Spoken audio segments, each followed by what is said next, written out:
Can you hear me?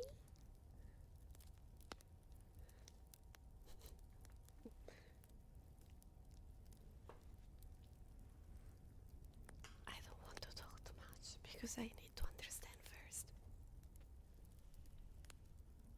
Sorry, I was not in front of the mic. Is it better? Wait a moment.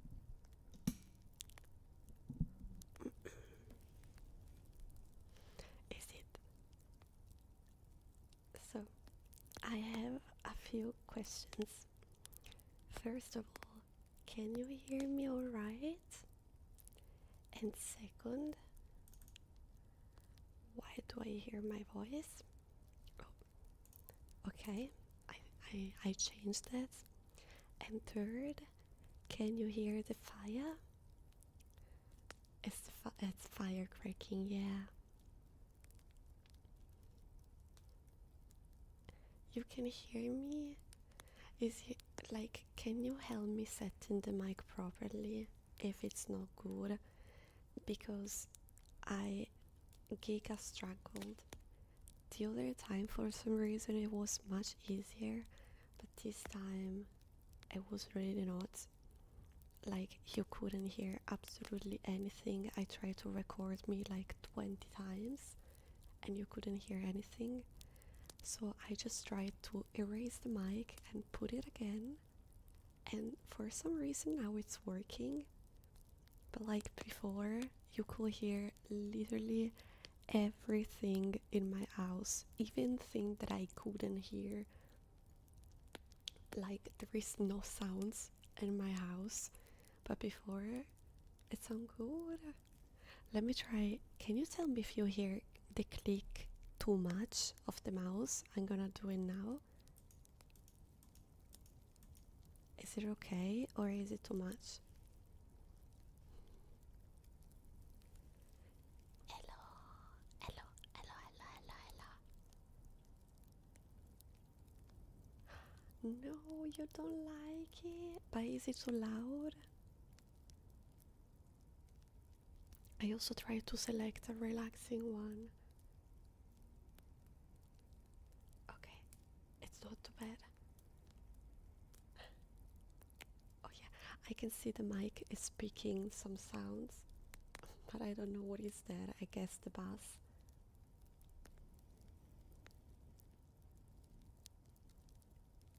No, I'm not gonna click probably. I'm just trying to understand. No, wait. It's loud as the fire. Because I can barely hear it, but when I was recording it was maybe a bit loud and now I'm not sure.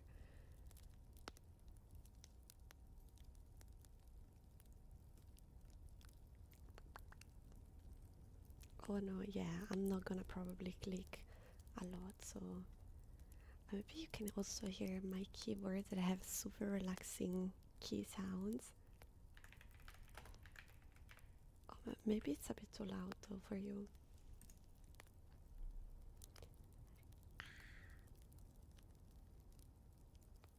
Violin on your mic, what does it mean? Keyboard ASMR? It's good. I'm glad. Thank you for the follow, Violet. Thank you so much. So you wouldn't change anything about the setting? Because I was literally about to cry before because you couldn't hear me at all, and like now I kind of feel like the mic, the other mic, it's set wrong, and this is a good start of a good setting. So I don't know, that's so weird.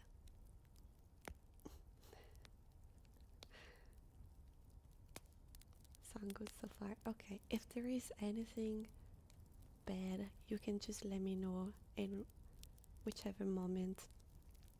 It wouldn't upset me. So I'm also not sure if you, that's something that I had to ask before, but like if you like more soft spoken like I'm doing right now, or if you like more whispering, or a mix of the two.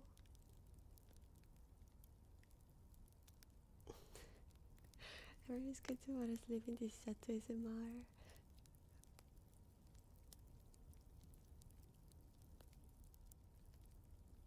Oh, maybe I'm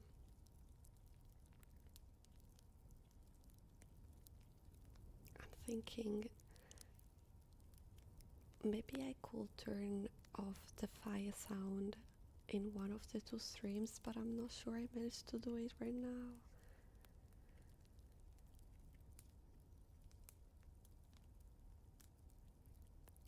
Mm. Metal pipe ASMR, what is it?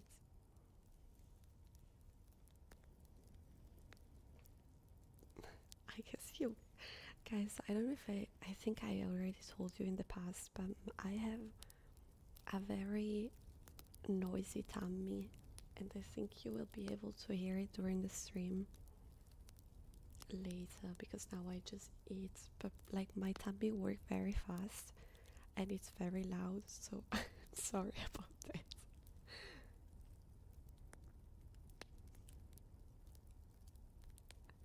What is metal pipe ASMR?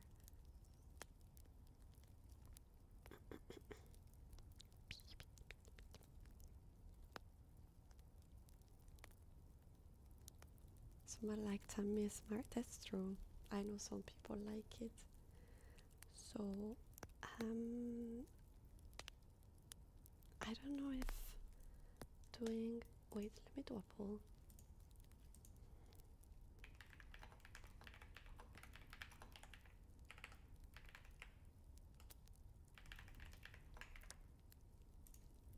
So you can enjoy also some keyboard ASMR.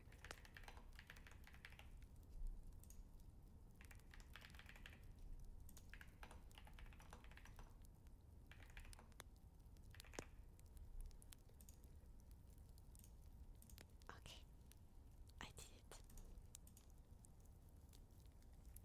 did it. I'm so scared to like do a loud sound all of a sudden. Like maybe, I don't know. I really gonna try my best to not, but I'm a bit worried. Knowing myself, I feel so uncomfortable doing ASMR. Not because I don't like it, or it's not about feeling awkward. I'm just worried. And now I can make you hear the beautiful sound of my charm that I bought. Is it good? I wish I could hear that so that I know if it's bad or good.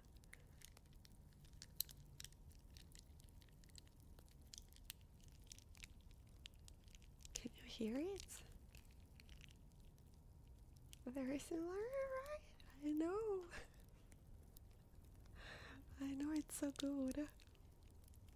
I basically, this is a charm that I bought. It's a Kuromi charm, and I bought it because it's a phone. Did I say it's a phone charm? I don't know. It's a phone charm, and I bought it just to kind of play with it and listen to it. And but I was super uncomfortable attached to my phone. I was making the phone fall all the time, and so now I just have it on my desk all the time and I play with it, and I really love the sound. Also, if the tracking is a bit bad, it's because I really have to face the mic, and I often have my hands up if I'm making you listen to something, so yeah. I hope it's a good sound. Good whispers. Are you voting the poll? Oh, a mix of the two. Okay, that's the best for me. Because also, guys, the stream is probably going to be short. Not too short, but short. because it's super painful for my throats after a short time to whisper or do soft spoken. So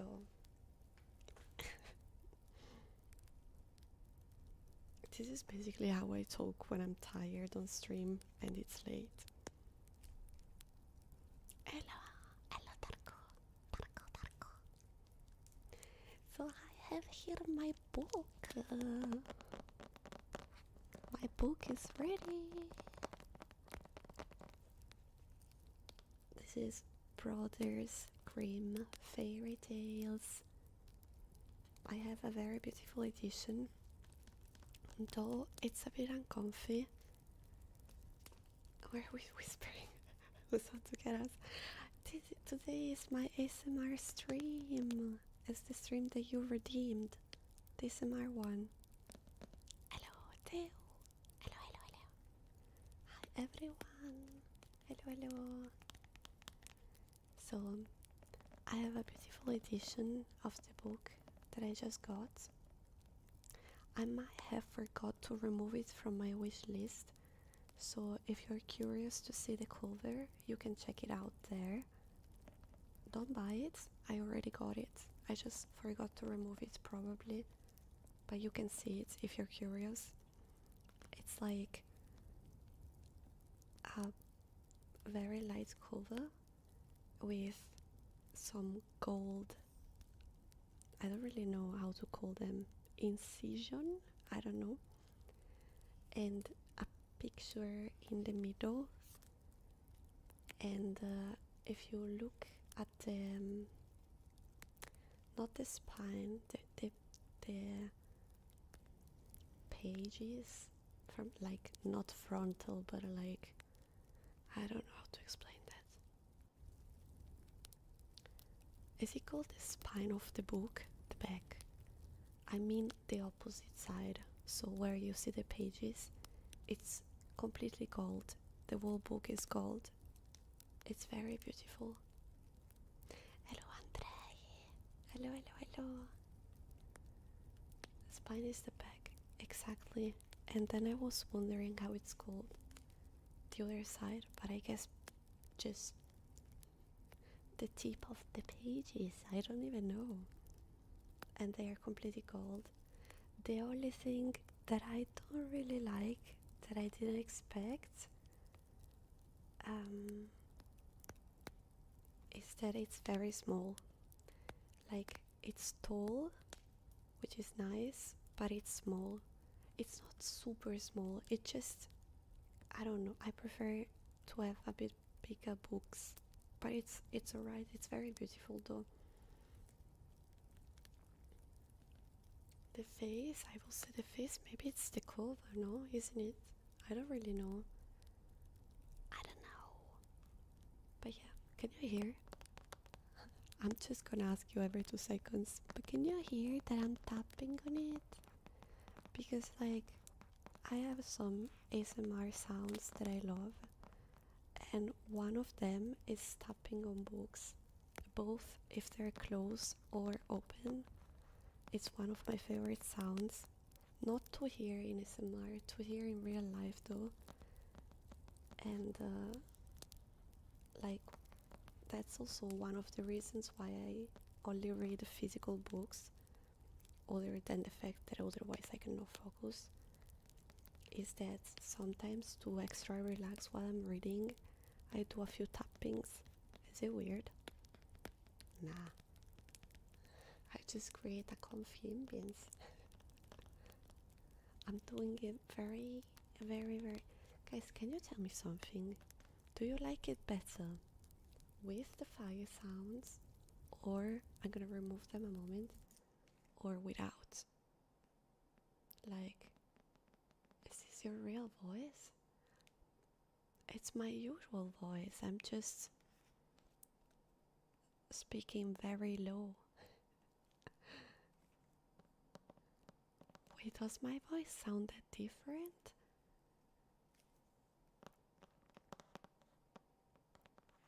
Philadelphia Relax is great.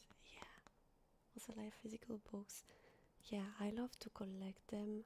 I love to The only thing that I don't really like is that my hands hurt very easily holding literally everything, but specifically books.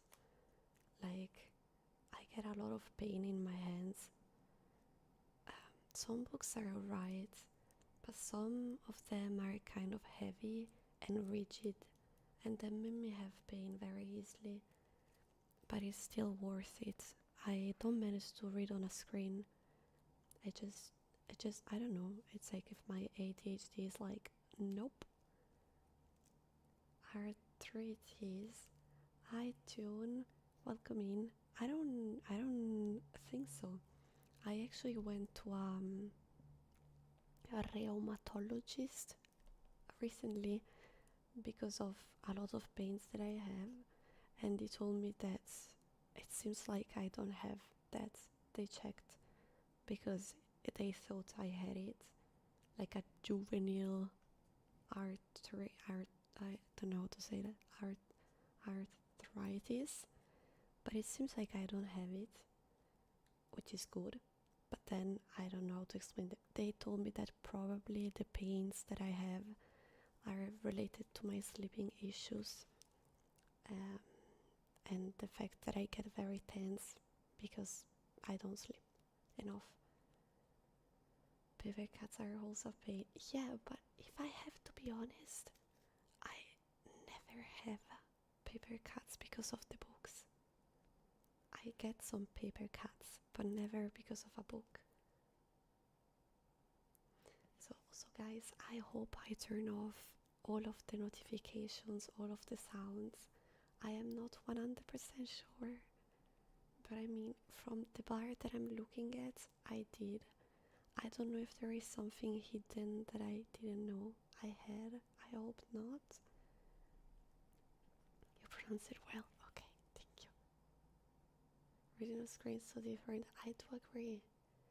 My mom reads on a screen and she can't go back to a book. For me, it's like I tried, but I don't manage to. I read a lot, but and I read very fast, but at the same time very slow because I have to reread a lot of things because I zone out every 2 minutes. And on screen, it's like if I don't manage to zone in at all, so not for me. Paper cuts are rare. You gotta be pretty wild for it, I imagine. I think I was getting a lot when I was at school, moving the papers around, but the book one doesn't really happen that much. Let me sip my tea.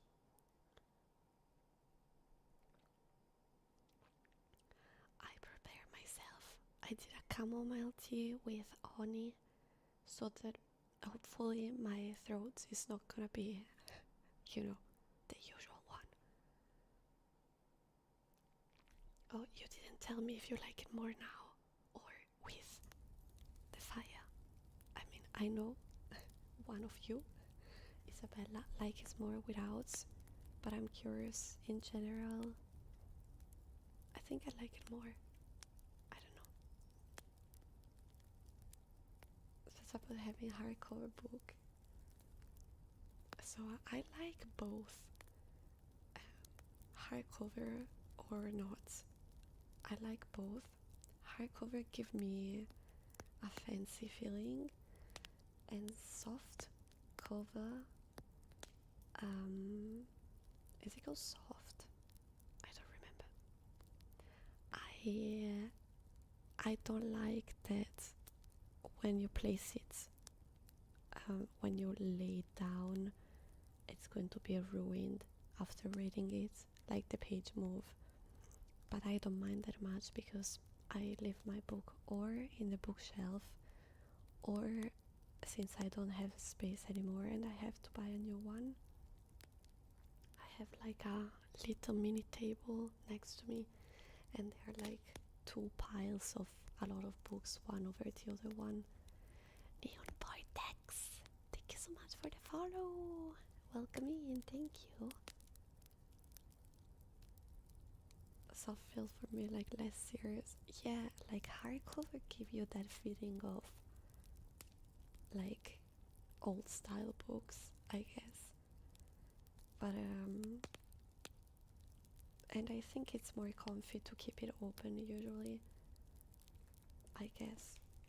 Is it? Yeah, I think it is. Ooh, oh my god. Wait. You know that one sound when you open a new book? Listen here. It didn't do it anymore because I wasted it, sorry. Wait. Oh my god. Can you hear it? It's so good.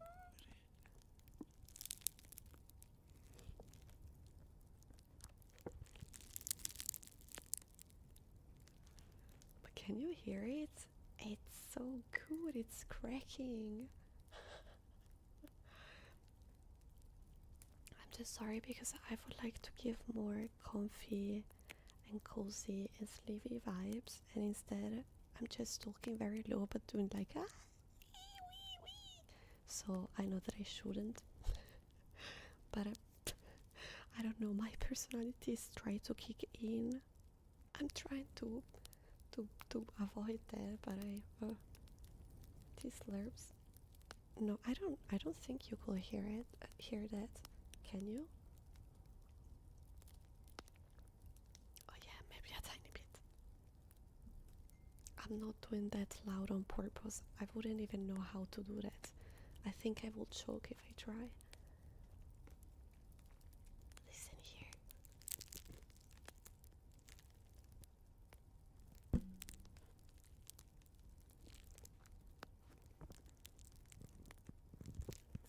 Wow, beautiful sound. Your book smell is big. I totally agree. So, guys, but this beautiful, beautiful book, once again, it's Brothers Grimm Fairy Tales. Do you already know them? Like, I really want you to chill and relax, but are you aware of what I'm gonna read to you?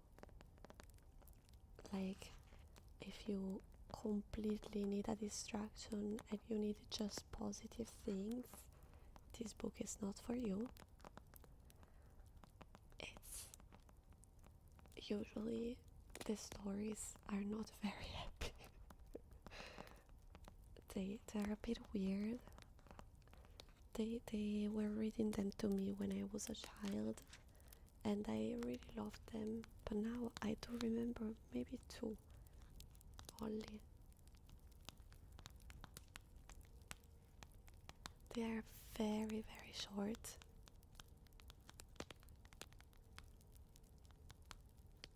Thank you. This book is part of Why Buy Spy. Yes, I was having a lot of fun when they were reading them to me, because so those stories are very famous. Probably you don't know. I mean, why am I assuming? But since you didn't tell me, oh yeah, I know them, that's why I'm assuming. Some very famous cartoons, like Disney ones, are actually inspired by those tales. The difference is that the tale have a very different vibe compared to the cartoon. For example, I can read you a few titles.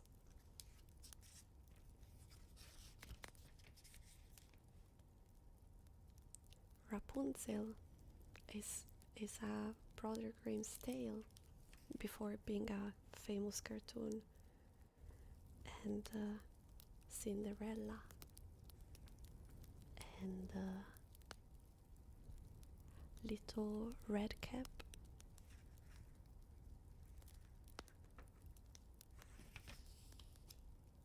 I think also Hansel and Gretel, but I'm not seeing it. Little Snow White. Like a lot of those stories, yeah, are actually inspired by those tales of Brother Grimm, but um, you will be able to hear that they are actually different. Maybe I kind of want to go in order because, like, if you like this, we can do more, and I can do just one by one. But maybe to start with, I can read you a classic one just to make you understand what's the whole point. Let me see if we have a short one of the classic ones.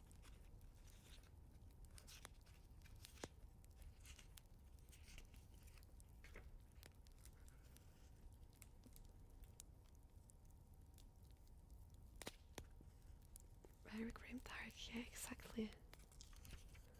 But I think the classic ones are pretty long, so yeah, no, not that long.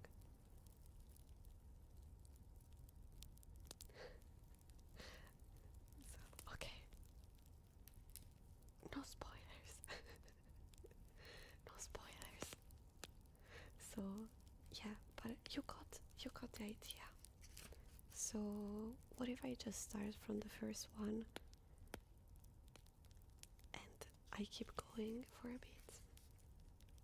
There is volume 1. There is, guys, I don't know how many there are, but like, wait, 1, 2, 3, 4, 5, 6, 7, 8, 9, 10, 11, 12, 13, 14, 15, 16, 17, 18, 19, 20, 21, 22, 23, 24, 25, 26, 27, 28, 29, 30, 31, 32, 33, 34, 35, 36, 39, 40, 41, 42, 43, 44, 45, 46, 47, 48, 49, 50.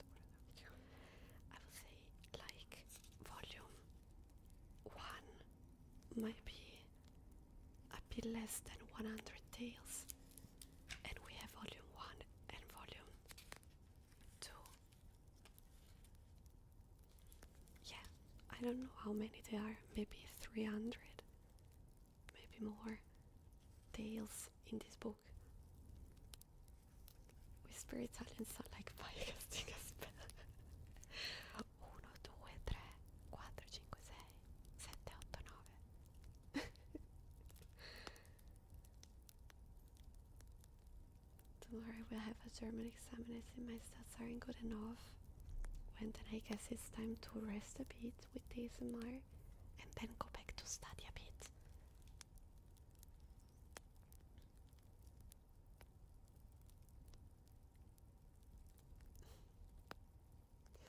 So let's just start with the first one. Okay.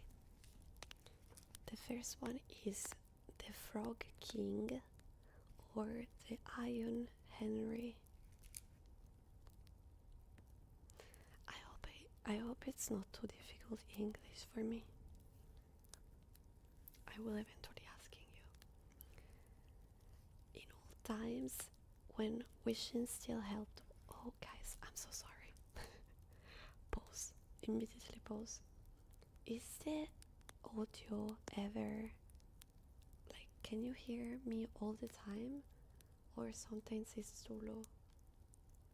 Because before, when I was setting the mic, this is the last setting and I never heard it jumping, but before it was jumping all the time.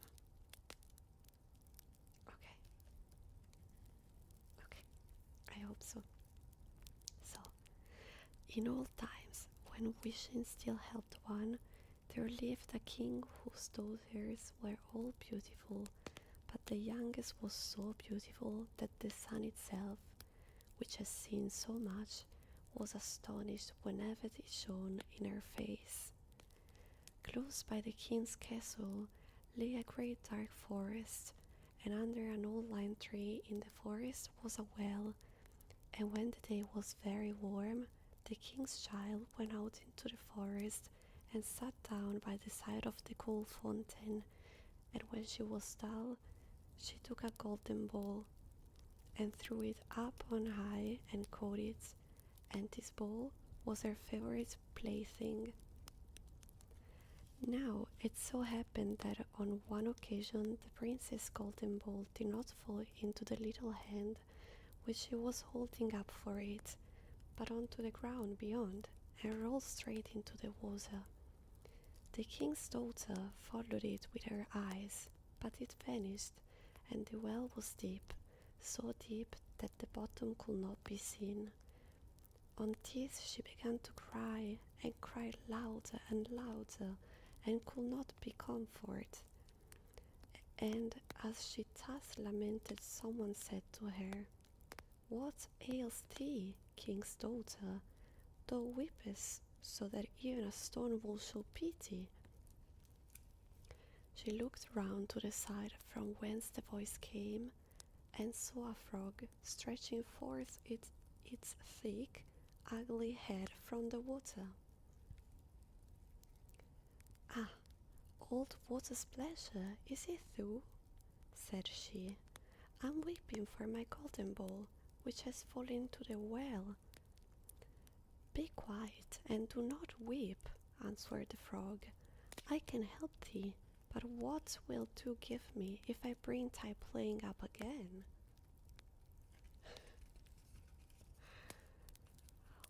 "Whatever thou wilt have, dear frog," said she, "my clothes, my purse and jewels, and even the golden crown which I'm wearing." The frog answered, "I do not care for thy clothes, thy pearls and jewels, or thy golden crown, but if thou wilt love me and let me thy companion and playfellow, and sit by thee, and thy little table, and eat off thy little golden plate, and drink out thy little cup, and sleep in thy little bed, if thou wilt promise me this, I will go down below and bring thee thy golden ball up again." I don't know how to pronounce a few words, and they are just repeating them. Animated Topics, thank you so much for the follow. Welcome in. Lefu, how are you? Hello, hello. Like, am I saying right? Thee and tho, like THY, thee, or thigh, and then THOU. This is like old English. I know what does it mean, but I don't know how to say that. Am I doing good? Are you sure?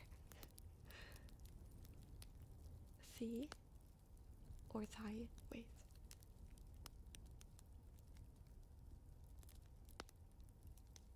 Maybe it's thigh. See, I'm bringing thigh golden, because there is also a THEE and then THY. I'm gonna just try. Eventually you can correct me. Morning meeting before I can correctly listen to the quotes. Yay! To and T, like to E, Thai is like Y, but just like thank you. Thank you, thank you. Is it alright how I'm reading, guys? You know, I'm not the best because of my skills, but I will keep going in the meantime, but feel free to tell me if something is not good, okay? So, where were we? Oh, the request of the frog. And then, "Oh yes," said she, "I promise thee all thou wishest, if thou wilt but bring me my ball back again." She, however, thought, "How the silly frog does talk! He lives in the water with the other frogs and croaks, and can't be no companion to any human being." But the frog, when he had received his promise, put his head into the water and sank down, and in a short while came swimming up again with the ball in his mouth, and threw it on the grass. The king's daughter was delighted to see her pretty plaything once more, and picked it up and ran away with it. Wait, wait, said the frog. Take me with thee. I can't run as thou canst. Canst? But I got it anyway. Hello, Alec. How are you doing? Hello, hello. Thank you guys for the help. Whoa. But what did it avail him to scream his croak after her as loudly as he could? She did not listen to it, but ran home and soon forgot the poor frog, who was forced to go back into his well again. Rude. The next day, when she had seated herself at the table with the king and all the courtiers, and was eating from her little golden plate, something came creeping, splish splash, splish splash, up the marble staircase, and when it had got to the top, it knocked at the door and cried, "Princess, youngest princess, open the door for me."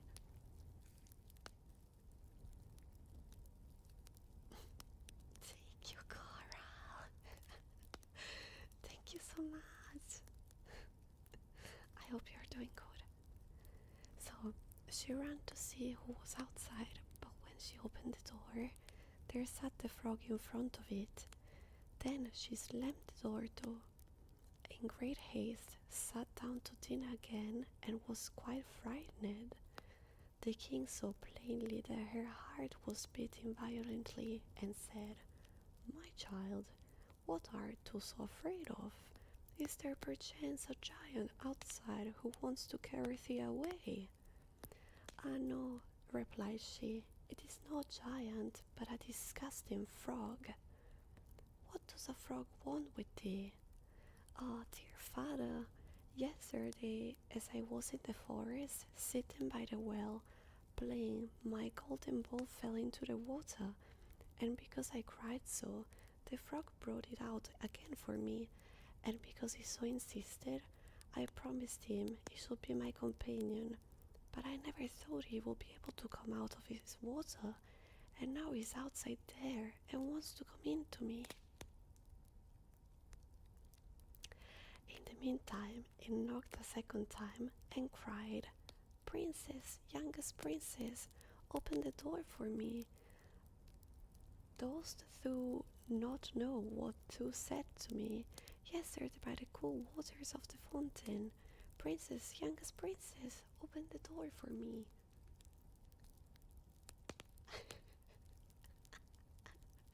Peace out. I am an smart expert now, not only streamer. Expert. You know, she's rude.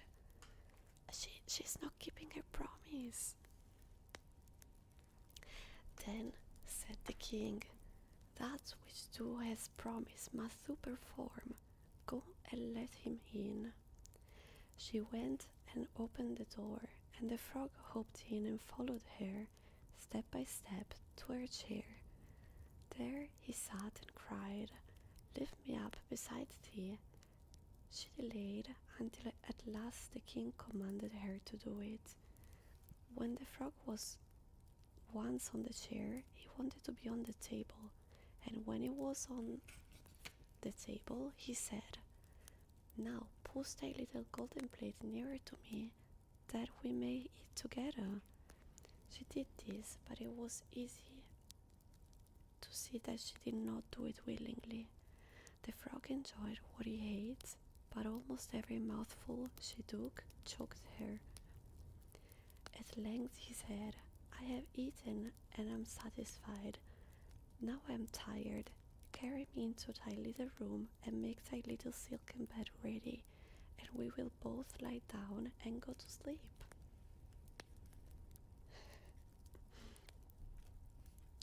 The king's daughter began to cry, for she was afraid of the cold frog, which she did not like to touch, and which was now to sleep in her pretty clean little bed. But the king grew angry and said, "He who helped thee when thou wert in trouble ought not afterwards to be despised by thee." So she took hold of the frog with 2 fingers, carried him upstairs, and put him in a corner. But when she was in bed, he crept to her and said, "I am tired. I want to sleep as well as thou. Lift me up, or I will tell thy father." Then she was terribly angry and took him up and threw him with all her might against the wall. "Now thou wilt be quiet, odious frog," said she. Guys, she's so mean. Oh my god. The frog is a snitch, that's also true. But she's so mean. Splat. I should do the sound effects. But when he fell down, he was no frog, but a king's son with beautiful kind eyes. He, by her father's will, was now her dear companion and husband. Then he told her how he had been bewitched by a wicked witch, and how no one could have delivered him from the well by herself, and that tomorrow they will be together into his kingdom. Then they went to sleep, and next morning when the sun awoke them, a carriage came driving up with 8 white horses, which had white ostrich feathers on their heads, and were harnessed with golden chains, and behind stood the young king's servant, Faithful Henry. Faithful Henry had been so unhappy when his master was changed into a frog that he had caused 3 iron bands to be laid round his heart, lest it should burst with grief and sadness.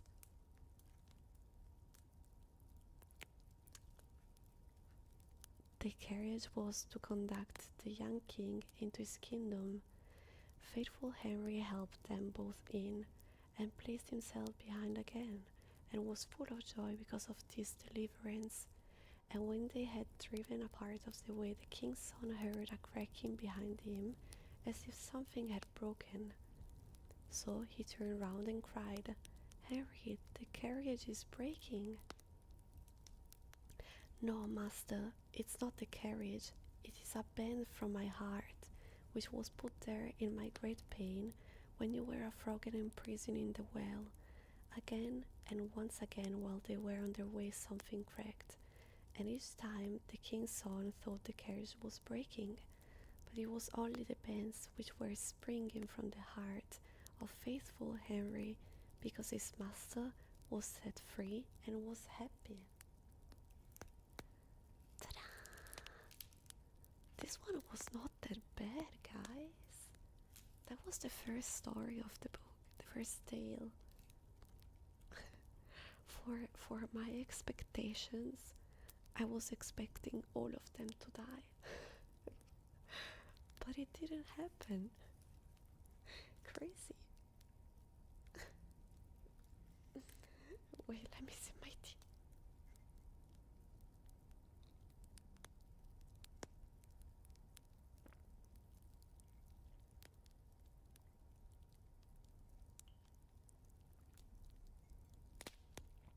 Also, guys, I'm reading you while I read. I just don't take too many breaks, because I'm worried that if I keep talking to you mid-story, it will be hard to understand when I'm reading, when I'm talking to you. Okay, now there is even a shorter one. I'm gonna try to do that only whispered, since it's short, and since you said that you wanted a mix. Okay. Suddenly painful. Yeah. And the frog said, "The reading was calming. Thank you so much, Isabella." And then she turned round and cried. It might be a bit confusing. But yeah. How is it going, guys? Because I cannot hear myself. Am I doing okay? Is this relaxing? Should I do something different? Am too loud? I don't know. Is there something I should change? I'm doing well. Are you sure?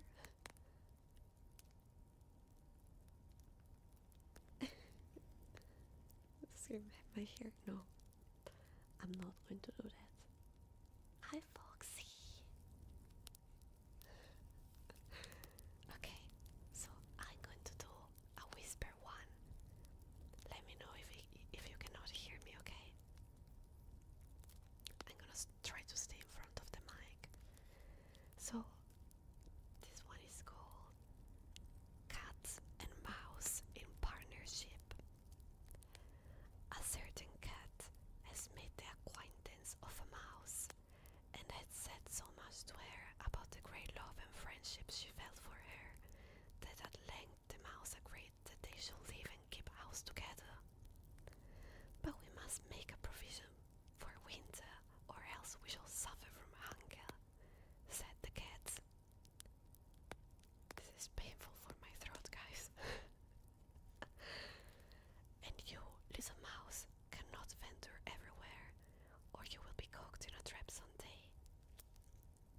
The good advice was followed, and a pot of fat was bought, but they did not know where to put it. At length, after much consideration, the cat said, I know no place where it will be better stored up than in the church, for no one dares take anything away from there. We will set it beneath the altar and not touch it until we are rid of it. So the pot was placed in safety, but it was not long before the cat had a great yearning for it, and said to the mouse, I want to tell you something, little mouse. My cousin has brought a little son into the world, and asked me to be the godmother. He is white with brown spots, and I am to hold him over the font of the christening. Let me go out today, and you look after the house by yourself. Yes, yes, answered the mouse. By all means go, and if you get anything very good, think of me. I should like a drop of sweet red christening wine too. All this, however, was untrue. The cat had no cousin, and had not been asked to be godmother. She went straight to the church, stole to the pot of fat, began to lick at it, and licked the top of the fat off. Then she took a walk upon the roofs of the town, looked out for opportunities, and then stretched herself in the sun, and licked her lips whenever she thought of the pot of fat, and not until it was evening did she return home.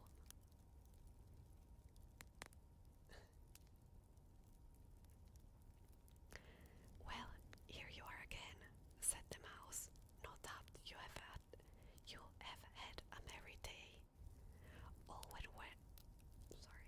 went off well, answered the cat. What name did they give the child? Top off, said the cat quite coolly. Top off, cried the mouse. That is a very odd and uncommon name. Is it a usual one in your family? What does it signify? Said the cat. It is no worse than crumb stealer, as your godchildren are called. Before long the cat was seized by another fit of lunging. She said to the mouse, You must do me a favor, and once more manage the house for a day alone. I am again asked to be godmother, and as the child has white ring round its neck, I cannot refuse. The good mouse consented, but the cat crept behind the town's walls to the church, and devoured half the pot of fat. Nothing ever seems so good as what one keeps to oneself, said she, and was quite satisfied with her day's work. When she went home to the mouse inquired, And what was this children christened? Have done, answered the cat. Have done? What are you saying? I never heard the name in my life. I will wake anything. It is not in the calendar. The cat's mouth soon began to water from some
much as you would enjoy sticking that dainty tongue of yours out of the window. They set out on their way, but when they arrived, the pot of fat certainly was still in its place, but it was empty. "Alas," said the mouse, "now I see what happened, now it come to light. You are a true friend. You have devoured all when you were standing godmother, first above, then aft on, then—" "Will you hold your tongue?" cried the cat. "One word more and I will eat you too." "All gone," was already on the poor mouse's lips. Scarcely had she spoken it before the cat sprang on her, seized her, and swallowed her down. Verily, that is the way of the world.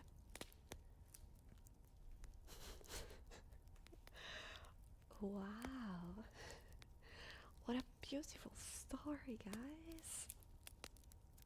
Did you like this one?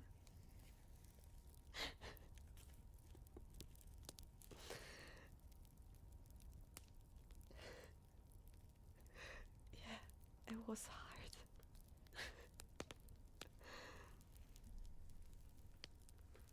Oh no, that's so sad.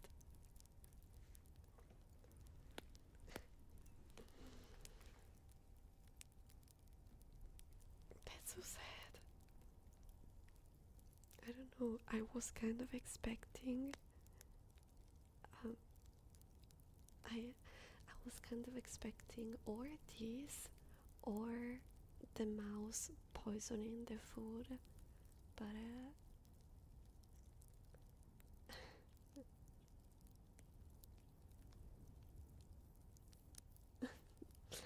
I'm glad you're enjoying it, guys. Yeah, if I have to be honest, I was a bit dying at the end because I saw what was coming and I was like, what the fuck? That was cruel.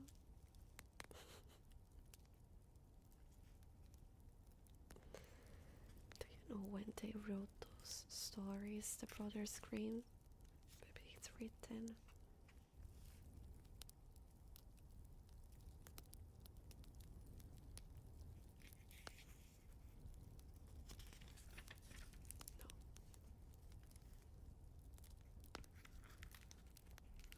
Hello. Hello. Crazy. Very, very beautiful story. So yeah, the, what we learn from this, that you might take it in your butt, but at the end you still take it in your butt.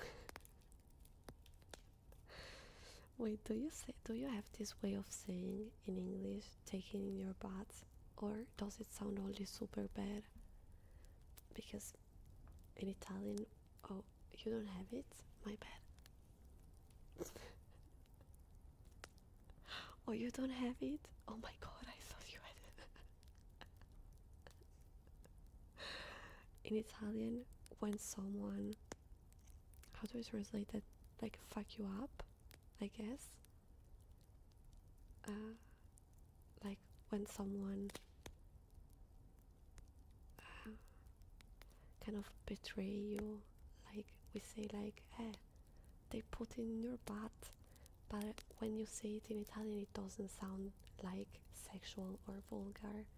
It's just like, oh, they, I guess it's like fucked you up.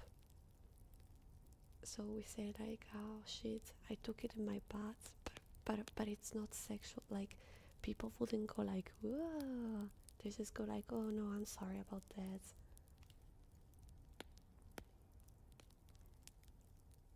So yeah, I was just translating it. Uh-oh, it was bad. Well, which story did you like more? The frog prince or the mouse and the cat?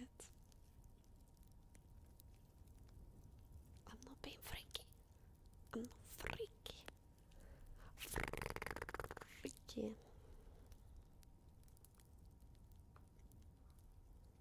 I wonder why I liked those stories when I was a child. Why did I like those? Those are not good for a child. Why did I love them?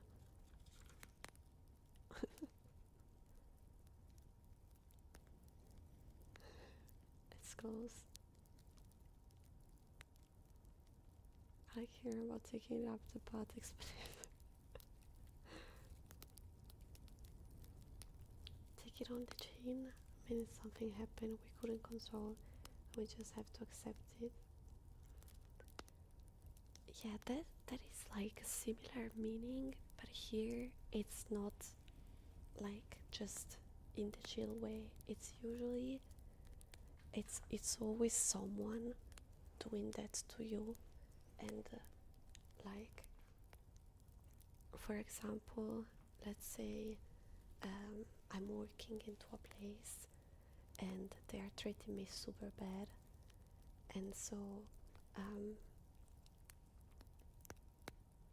they promise me that if I resist a few months, I don't know what to use as an example, but if I resist a few months and I work good, they will promote me, and I do it, and after some months they fire me, and I will go like, and I worked even harder and I did it even more.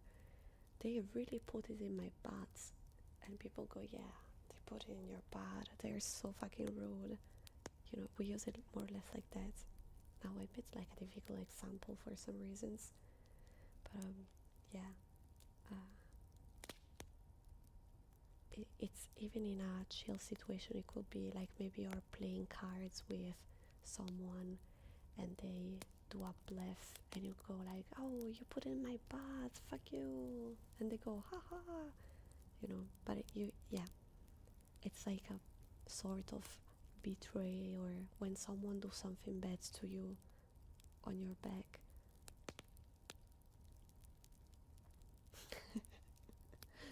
Yeah, but like people never go like ew, you know, like it's not a very vulgar way of saying.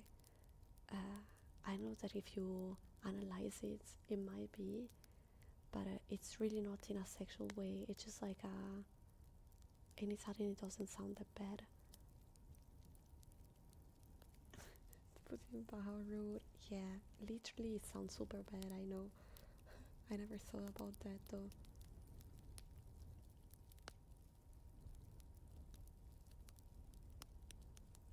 Like it's never really weird to say it. Like uh, you know, like I could even say it to my parents and it wouldn't be weird. It would just be like, and they put in my bath, and they would just go like, oh yeah, they has been so mean. So it's really not vulgar. You can use it in the chill if you want to speak Italian. Obviously, you don't say it in a serious context because it's still a bit vulgar, yeah, but not in the sexual way. It just means like a betray. I will use it now. Yeah. With my boss. I mean, it depends which kind of relationship you have. And not in Italian. I wouldn't. I wouldn't. Actually, go to work. I delayed a bit for the stream. Thank you for your by. It was coming. Thanks to you, Isa. Have a good working time. Have a good day. Bye bye bye bye. Bye bye bye bye bye. Okay, let's do something. I will not using translated anymore. I thought you have it too in English. Cacino now it's going to judge me. It just arrived in the stream, I guess, and here, putting in your butt. I'm so sorry, and welcome in.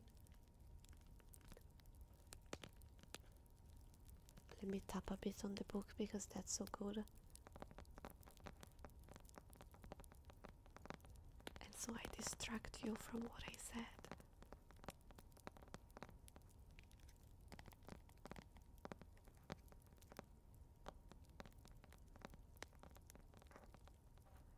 don't tell what I think this is. What do you think it is?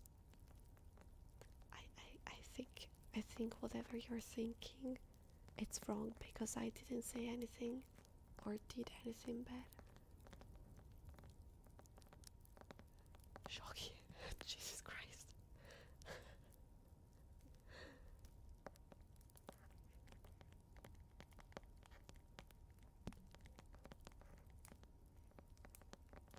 Now I'm just tapping on the hardcover of my book. It's so good. Oh, sorry, I kicked the mic. No, I'm tapping on the cover of the book. And this is the spine of the book.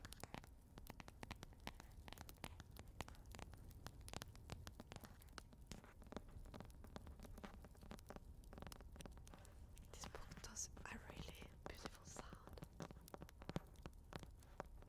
I think I actually have ASMR, like, I don't know, imprinted in my body, because every time I get a book or something that looks relaxing to tap, I do actually just tap it randomly in my house continuously. So I knew that this book had a good sound because as soon as I opened the box where it was in, I was already tapping on it.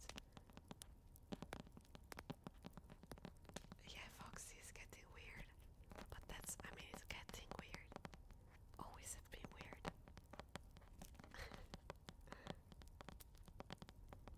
Hi, Odo.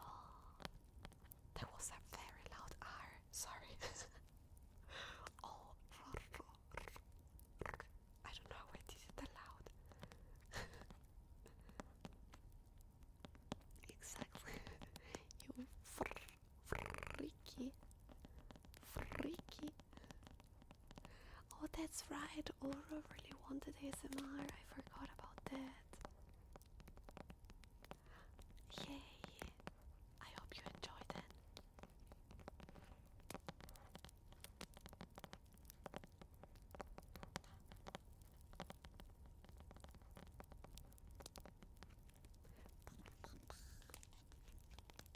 Oh, you like it? I'm also taking this tapping moment as a little break for my throat before reading another story.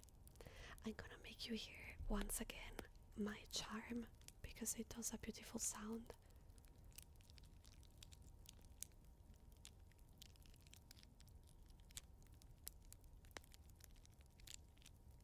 Oh, Pence, thank you so much for the 35 I don't want to go too loud. Stream, streak. Stream, streak. Even when I whisper, my R are very loud, so I'm trying to not.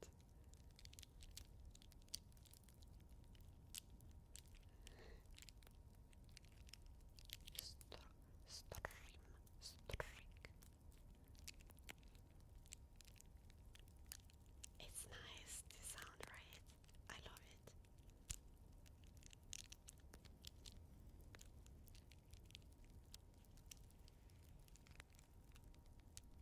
See, I had to do the ASMR with eye and cam so that you could also see what I was doing. Maybe it will have been better. Maybe the next time. I was actually thinking that if you like my ASMR, I could, instead of doing the streams, I could record some because I think it's more clean. I don't know. ASMR stream is my first like ever. And you like it. You said that you like it before, right? I think the first time I saw ASMR videos, I liked them, but I was feeling so awkward. I was feeling like if I was watching a porn in front of people, even though I was not watching them in front of people. The ASMR also. Oh my god, what am I saying? So mean is they were making me feel super awkward. Like, I was imagining, what if someone see what I'm watching? I don't know why. And then after a few months, I was literally watching them in the train with my friends, and I didn't care anymore. But at the beginning, I was feeling so awkward. I was like, I'm gonna only watch people that do sounds, not talking. Now I do watch. My favorites are the weirdest one. Roleplay of people checking my eyes. You have something in your eye. Let me remove it. Yeah. Or like one that's, maybe you're going to judge me, that I really like is the people reading and then licking their finger to turn the page. Oh, it's so good.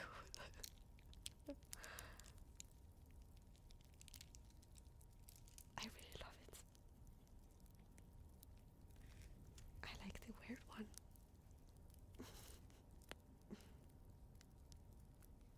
But I don't like the too sexy ones. Like, lick the page over. Yeah, like the ones kissing the mic or licking something. They are not for me. I can't judge based on his birthdays. Yeah, they make me feel a bit, but like, I don't like kissing, so that makes sense.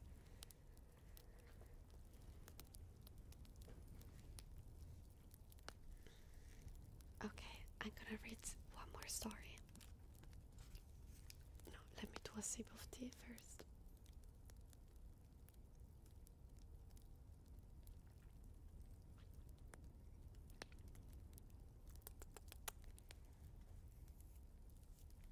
Okay, so next story is called Our Lady's Child. Hired by a great forest, dwelt a woodcutter with his wife, who had an only child, a little girl 3 years old. They were so poor, however, that they no longer had daily bread and did not know how to get food for her. One morning the woodcutter went out sorrowfully to his work in the forest, and while he was cutting wood, suddenly there stood before him a tall and beautiful woman with a crown of shining stars on her head, who said to him, I am the Virgin Mary, mother of the child Jesus. Thou art poor and needy, bring this child to me. I will take her with me and be her mother and care for her. The woodcutter obeyed, brought his child, and gave her to the Virgin Mary, who took her up to heaven with her. There the child fared well, ate sugar cakes and drank sweet milk, and her clothes were of gold, and the little angels played with her. And when she was 14 years of age, the Virgin Mary called her one day and said, Dear child, I'm about to make a long journey, so take into thy keeping the keys of the 13 doors of heaven. 12 of these thou mayest open, and behold the glory which is within them. But the 13th, to which this little key belongs, is forbidden thee. Beware of opening it, or thou wilt bring misery on thyself. The girl promised to be obedient, and when the Virgin Mary was gone, she began to examine dwellings of the kingdoms of heaven. Each day she opened one of them, until she had made the round of the 12. In each of them sat one of the apostles, in the midst of great light, and she rejoiced in all the magnificence and splendor. and the little angels who always accompanied her rejoiced with her. Then the forbidden door alone remained, and she felt a great desire to know what could be hidden behind it, and said to the angels, "I will not quite open it, and I will not go inside it, but I will unlock it so that we can just see a little through the opening." "Oh no," said the little angels, "that will be a sin. The Virgin Mary has forbidden it, and it might easily cause thy unhappiness." Then she was silent, but the desire in her heart was not stilled, but gnawed there and tormented her, and let her have no rest. And once when the angel had all gone out, she thought, "Now I am quite alone, and I could peep in. If I do it, no one will ever know." Big dude, thank you for the follow. Welcome in. Welcome, welcome. Hi Skrilly, hello. She thought out the key, and when she had got it in her hand, she put it in the lock, and when she had put it in, she turned it round as well. Then the door sprang open, and she saw there the Trinity sitting in fire and splendor. She stayed there a while and looked at everything in amazement. Then she touched the light a little with her finger, and her finger became quite golden. Immediately a great fear fell on her. She shut the door violently and ran away.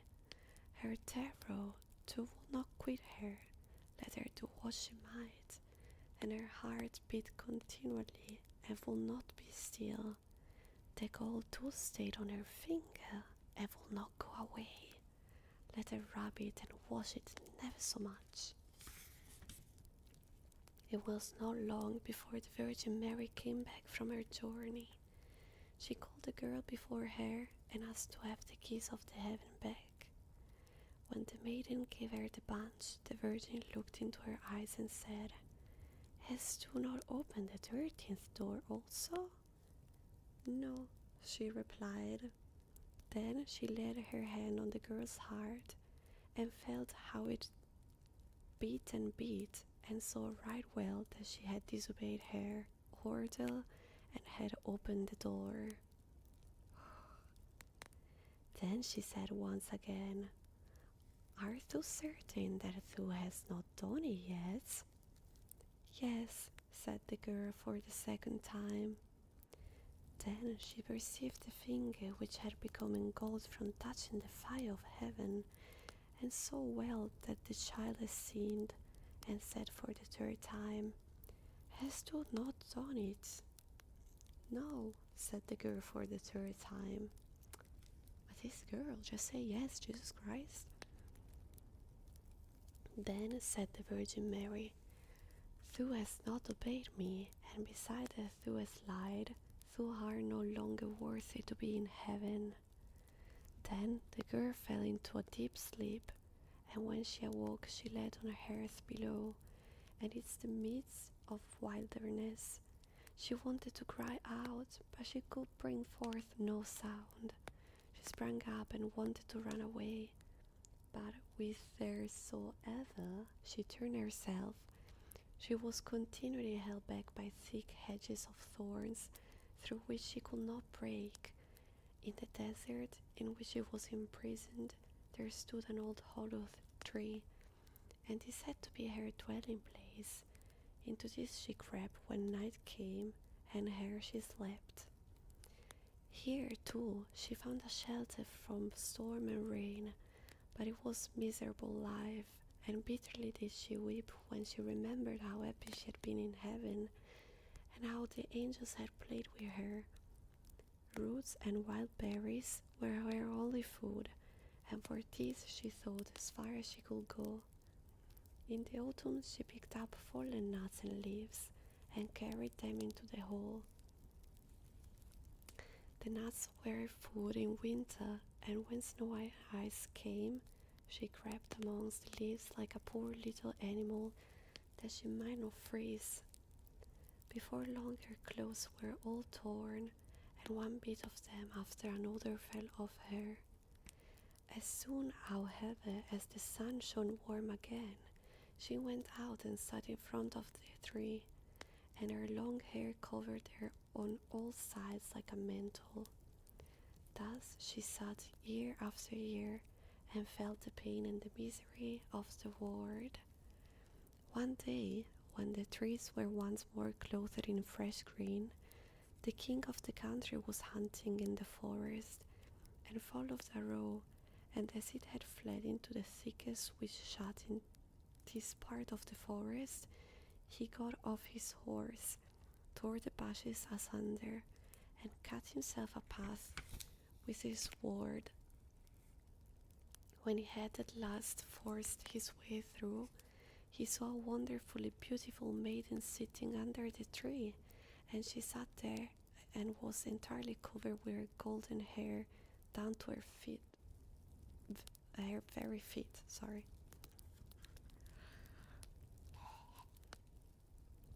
He stood still and looked at her full of surprise.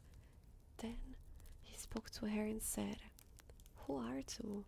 Why are you sitting here in the wilderness?" But she gave no answer, for she could not open her mouth.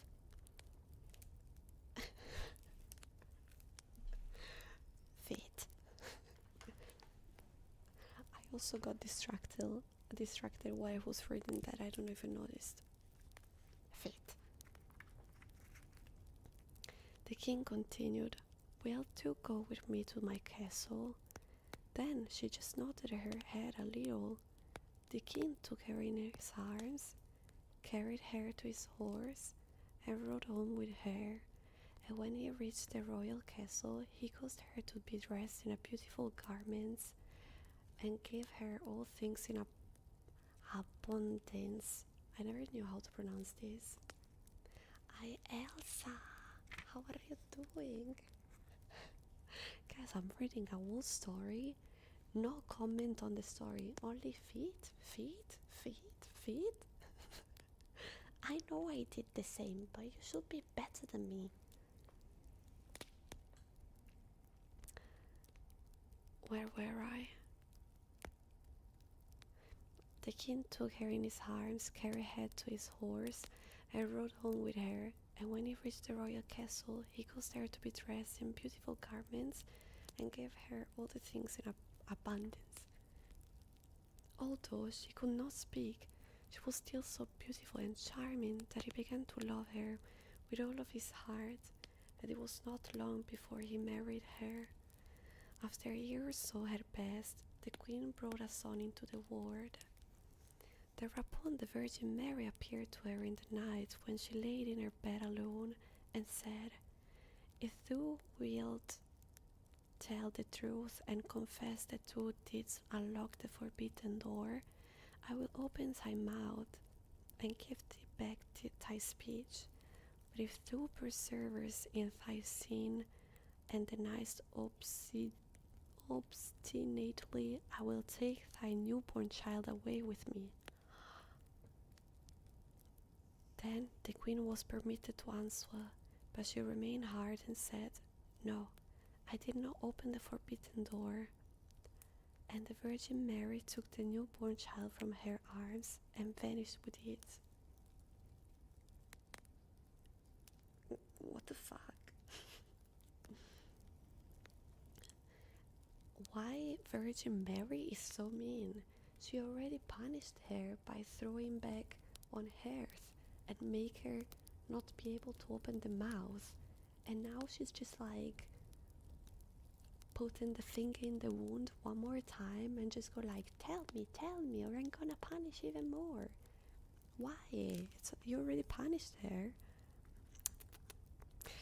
Next morning, when the child was not to be found, it was whispered among the people that the queen was a man-eater and had killed her own child. She heard all this and could say nothing to the contrary, but the king would not believe it, for he loved her so much. Should I again? Yeah, but let her lie. Who cares? I'm doing good. Thank you, Elsa. I'm doing alright. When a year had gone by, the queen again bore a son, and in the night the Virgin Mary again came to her and said, "If thou wilt confess that thou opens the forbidden door, I will give thee thy child back and untie thy tongue. But if you continuously sin and deniest it, I will take away with me this new child also." Then the queen again said, "No, I did not open the forbidden door." And the Virgin took child out of her arms and away with her to heaven. Then the Oh, I was reading that again, sorry. Next morning, when this child also had disappeared, the people declared quite loudly that the queen had devoured it, and the king's councillors demanded that she should be brought to justice. The king, however, loved her so dearly that he would not believe it, and commanded the councillors, under pain of death, not to say any more about it. Hello, Uvu, how are you doing? Hello. The following year, the queen gave birth to a beautiful little daughter, and for the third time, the Virgin Mary appeared to her in the night and said, "Follow me." She took the queen by the hand and led her to heaven, and showed her there her two eldest children, who smiled at her and were playing with the ball of the word. When the queen rejoiced, ferret, ferret, ferret, the Virgin Mary said, "Is thy heart not yet softened? If thou wilt own that thou opens the forbidden door, I will give thee back thy two little sons." But for the third time the queen answered, "No, I did not open the forbidden door." Hi Fairs, hello, hello. Then the Virgin let her sink down to earth once more, and took from her likewise her third child. Next morning, when the loss was reported abroad, all the people cried loudly, "The queen is a man-eater. She must be judged." And the king was no longer able to restrain his councillors. I cannot believe it. Jesus Christ. I'm so sorry. That's the doorbell. Be right back.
you so much for the raid. Sorry. Through silence ASMR. I'm back. I'm so sorry. Hello. Thank you so much for the raid, Pico. Hi guys. Welcome in, raiders. My name is Bai. I am a goat. I'm so sorry. I think it never happened during the stream that someone rang the bell. And obviously they had to do it when I'm doing it. Thank you so much again for the raid. I hope you had a beautiful stream. I hope you had a fun time. Welcome your raiders. So I'm doing an attempt ASMR. This is the second time that I tried to do one, and the other one was like 1 year ago, if not more. I guess, I don't even know. And I'm really not good at it. I'm so sorry about that. I'm done for that. I knew it. Also, it was like one of those people that wanted me to sign something, and I couldn't find the key to open the door, because usually no one ring my bell of the door, just the one of the building. But I guess they did the stairs, and I cannot even open fully the door because I have stuff blocking it. And then she was like, hey, would you sign this and that, otherwise they're going to build something in front of your building. And I was like, I'm working. If you tell me where I can look up what you're talking about, I'm gonna, before signing a paper, I want to look and check what you're talking about. And she was like, yeah, but I mean, it's something fast, you could just sign. And I was like, no, I want to get informed first. Just tell me where I can do it.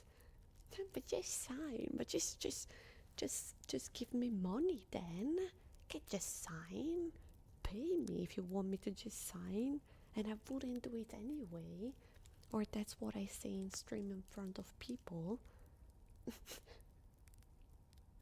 Whoever is the door, you mean? You are rude. Just sign. Yeah, it seems like, but I it's better if I not tell you for what, so that weird people cannot search it up. But yeah, like, I kind of wanted to to say like, that doesn't sound bad to me though. But I didn't want to, like, trigger her, so just sign my mystery document. Yeah. Also, she interrupted me while I almost finished the story. So, let me just finish it quickly, then we talk. The king was no longer able to restrain his councillors.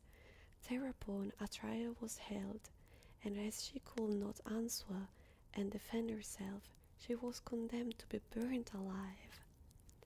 The wood was got together, and when she was fast bound to the stake, and the fire began to burn round about her, the hard ice of pride melted, her heart was moved by repentance, and she thought, if I could but confess before my death that I opened the door. Then her voice came back to her, and she cried out loudly, Yes, Mary, I did it. And straightway rain fell from the sky, and extinguished the flames of fire, and the light broke forth above her, and the Virgin Mary descended with the 2 little sons by her side, and the newborn daughter in her arms. She spoke kindly to her and said, He who repents his sins and acknowledges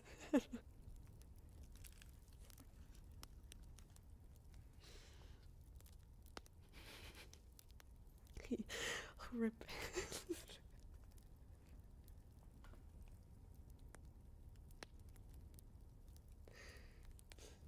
Come on, it's just one final sentence.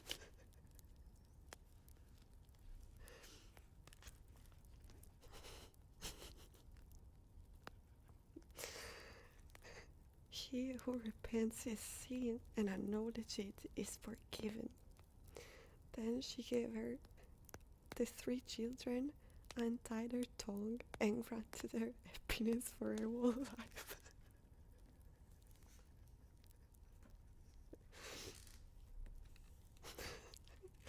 I'm so sorry. I don't want to sound unrespectful towards religion.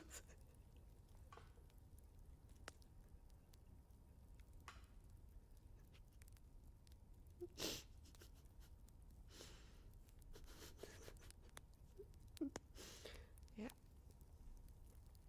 So I don't know why I'm laughing.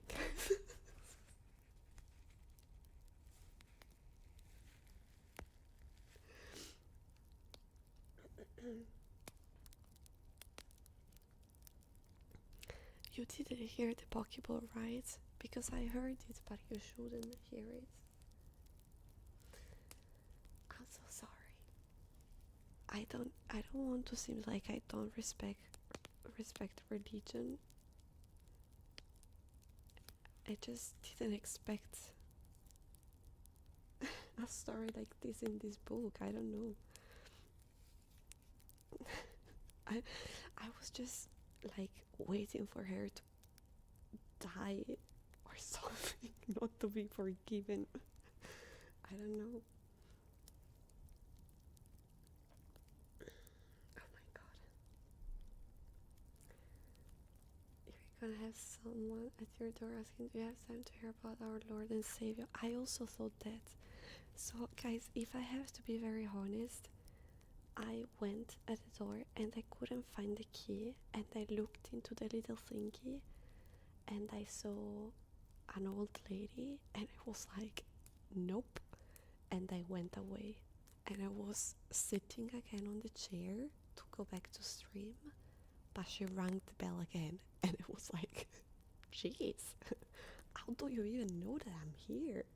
So I had to search for the keys and she was still waiting there, and then I was like, I'm sorry, but I'm working and there is people waiting for me. And she was like, oh yeah, but it's not gonna take a while. And I was like, but I want to read, and like, just tell me where I can find it. And she was like, you can find it there, but it's faster if you sign here. I know, but I'm busy.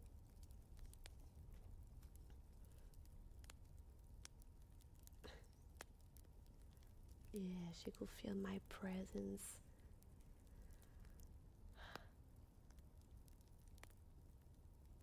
Oh, you didn't even see it?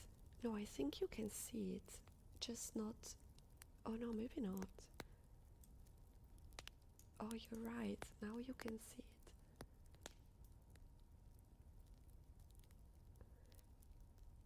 Now you can see it, but I think you cannot hear it, hopefully.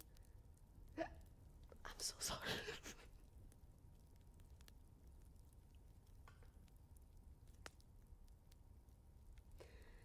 Wait, can you hear it? But can you hear it? That wasn't really out of nowhere.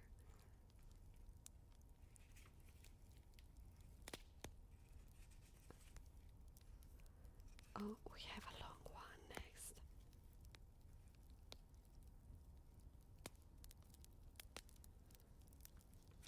But I like the title.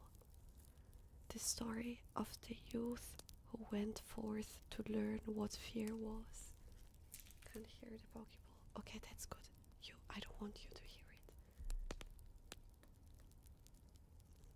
Let me pour some extra tea. I did a whole kettle. So I'm gonna try to do it in front of the mic, and I hope it's not bad. I hope it doesn't sound like pee. That's loud. Sorry. Let me try to not to stay that close.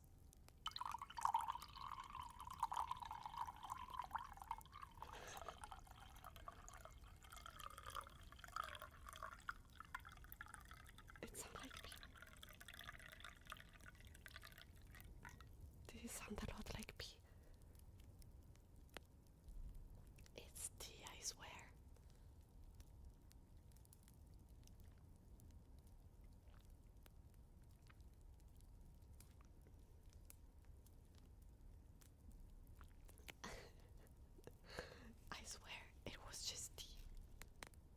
sound healthy.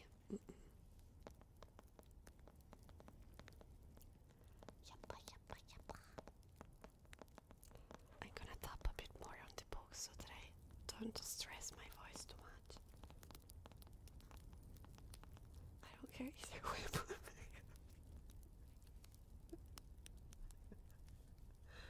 Red wire. Oh my god. Don't make me laugh, because when I laugh during ASMR, I really struggle to stop. The more I know that I cannot do something, the more my body's just like, do it. He needs his drink, yeah.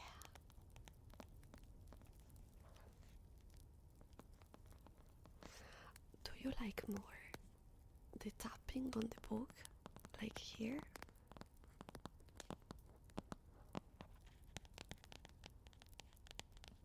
Or the charm?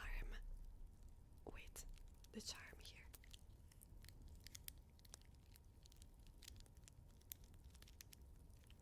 This is like a hard plastic. Growing boy. Oh, you think like a good glass of pee help you to make strong bones? I mean, I don't know, maybe. The charm, the book, okay. Thank you. But luckily I'm doing both of them. But there may be then the next time, if we will have a next time, if you like those sounds between a story and the other, I can prepare more things.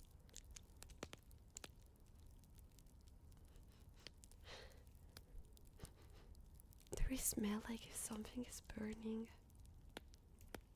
Oh, you know what I have here? Maybe that's also a nice sound. A crystal.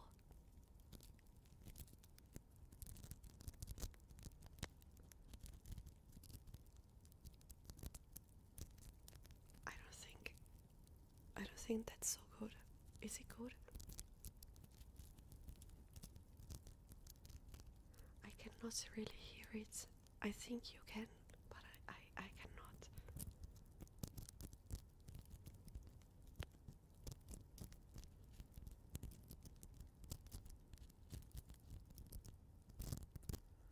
I cannot really hear it.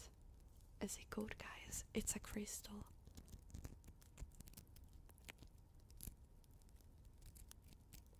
But I don't like it because I don't hear it.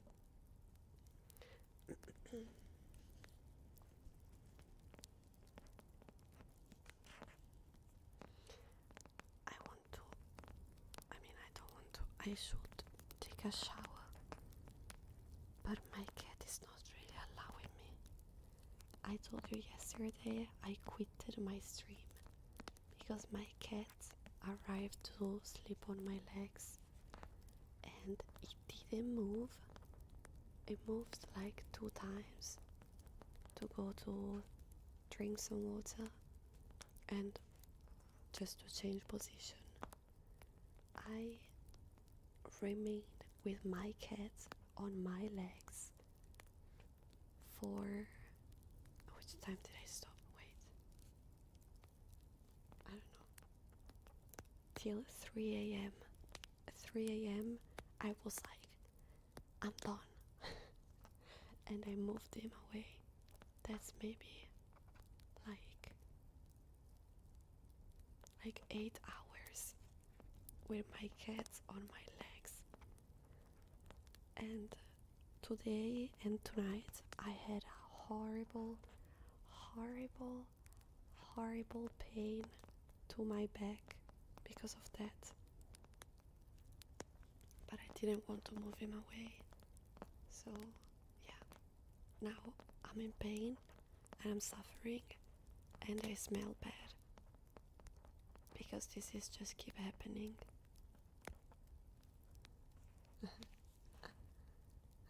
Thank you, Mello. Thank you so much for the 32 months. Thank you. Thank you very, very, very much for the support. It was worth it, absolutely.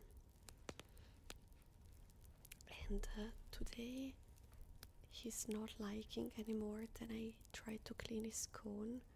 That means that he's doing better. When he get a big crybaby, it's just doing better to me. Can't blame me for that one. Yeah. Smelled bad before the cat had you unlocked. Oh yeah. But my excuse this time, because I always search for one, is that every time I want to go to take a shower, he just arrives immediately and jump on my legs, and then I don't move anymore. So yeah, that's my excuse. Vacuum cleaner is smart. You get to stream and clean your house at the same time. That's actually a good idea. That's not a bad one. I also like the sound of the vacuum cleaner. Also guys, if you like the ASMR and you would like me to bring them more often or something, I am going to set some notification that I can hear also during the ASMR with some soft sounds. Honestly, I'm trying so much to fight against my ADHD, so I was like, I'm gonna take hours to find sounds that I like, because I remember I already tried in the past and I'm gonna feel very overwhelmed. And so I was like, I'm gonna do it just if we're going to do ASMR more often, because that's not really important.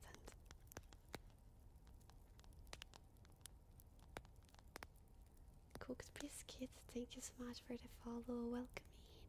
Welcome. Cooked biscuit. Can't you like read the stories and post them on Spotify for us? Can I? For the copyright, can you do something like that?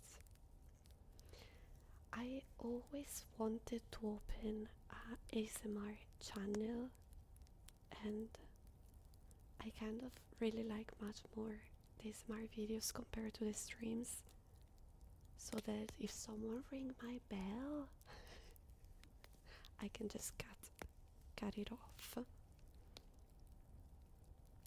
And if someone want to watch the VOD, they don't have continuous breaks and stuff like that.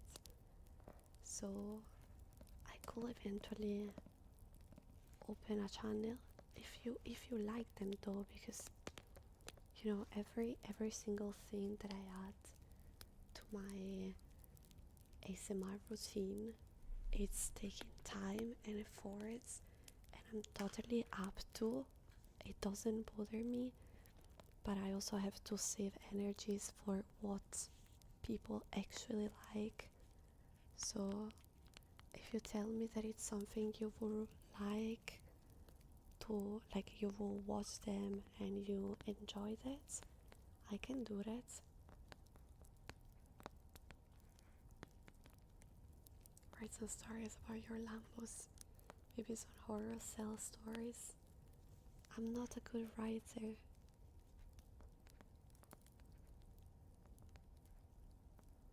We got the votes for your main channel too. That's true. That's true.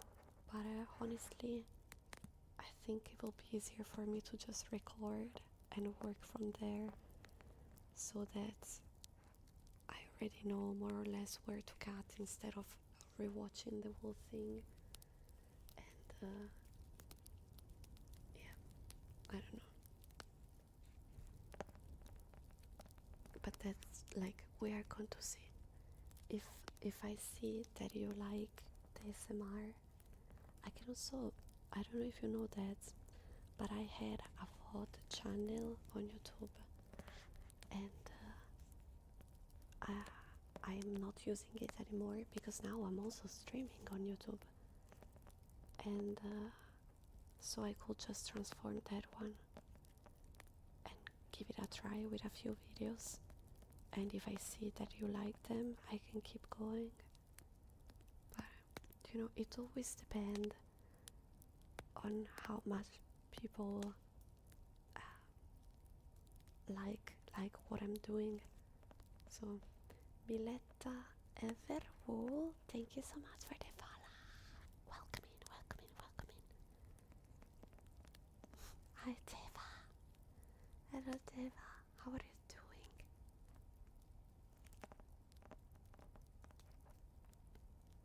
Everwool. What is Everwool?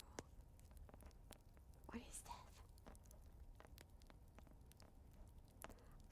I like how it sounds though. I immediately thought about having wool. There is wool. Yeah, I also like that. It sounds very cute. So yeah, if I feel like you like the ASMR, I can try to bring more. And yeah, maybe I could do one. Maybe I can. Maybe I had to save the Grimm stories for the videos and do something else in the stream. But I guess it's alright. I can also reread them. I only did 3.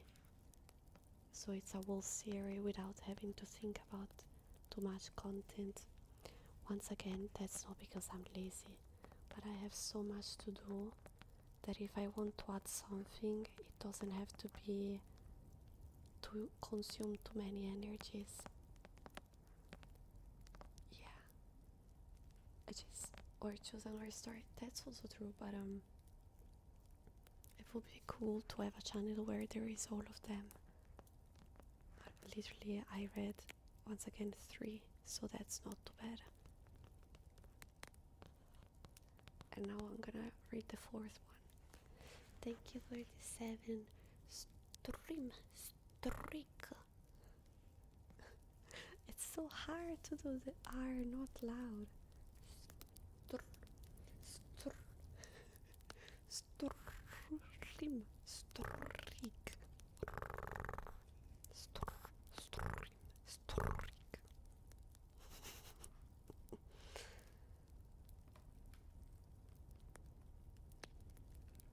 I can't even do the loud either.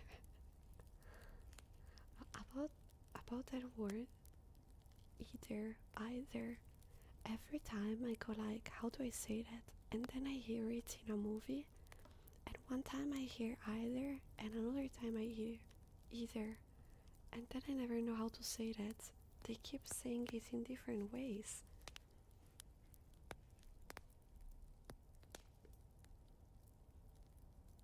Maybe it's like either, like them either, and then it's like either way. Will depend on the person. I never knew how to say that, and I was using both of them. And then recently I heard either, so I started to say either always. And yesterday I heard either. Either. Oh.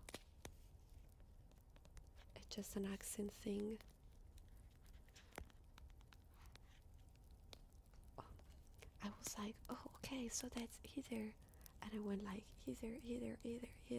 And yesterday in the movie they went either. And I was like, fuck. Oh, okay. Like, naturally, I want to say, like, blah blah blah either. But if I use it at the beginning, I want to say either way. I don't know. I guess I will just go randomly then.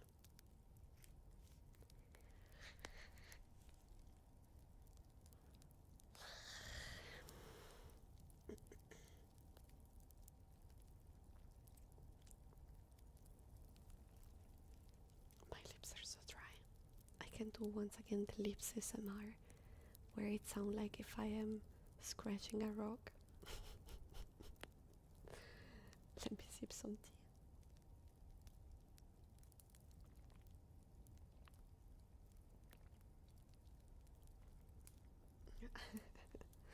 And when there is the mellow sap, there is also always the tequila sap. Thank you, tequila. Thank you so much. Thank you, thank you, thank you.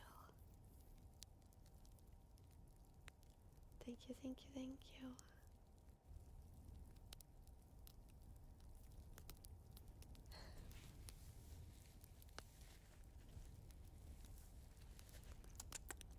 So dry lips.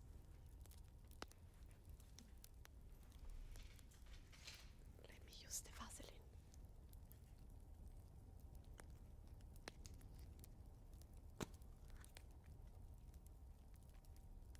Oh, that might be another good tapping. Wait.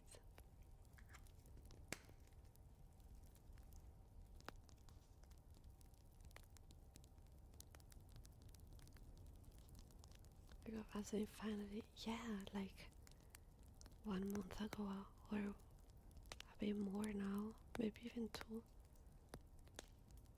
It worked pretty good.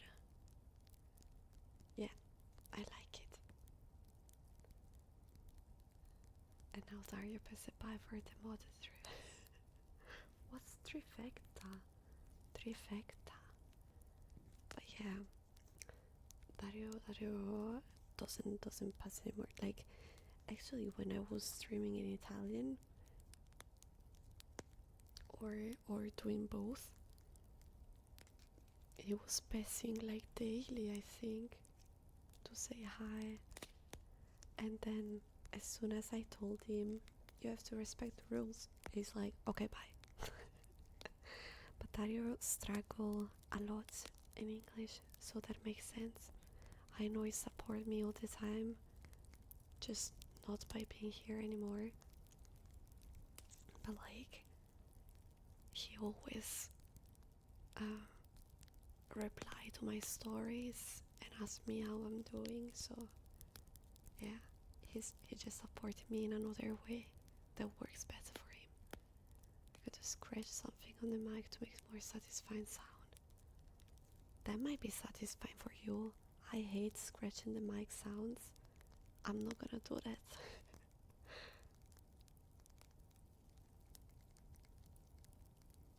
Oh, trifecta. Rough when you struggle with the language. Yeah, he can understand a good portion of what I'm saying, but he said he really struggles to write in English. He at some point he started to stream with his friends into an American server of GTA, and I do remember them speaking English. When he said to me that why he's not here, he pretend that it's much worse than what he is. He's not that bad. He understands pretty good, and he just have a horrible accent, but that's alright, and he doesn't even have to try because that's fun for his content or for whatever content, just a character. It's just shy. I think it's just to when you want to stay here and support me, it's just lazy, not in a bad way, just I want to support you, but I don't want to spend so much trying to write correctly and trying to understand you and stuff like that. But yeah, like I actually started to stream much earlier than what I was supposed to start because of him. Because like he said that I was keep delaying, and he said, I know that you feel guilty for literally everything, even if you're not supposed to. So I gonna sub to your channel, and if you don't start immediately, you're making me waste money. And so I started. So yeah, if I started at some point, you can be grateful to him. I was like, I'm gonna start in a few months, and he was like, just start tomorrow. Yeah. Exactly.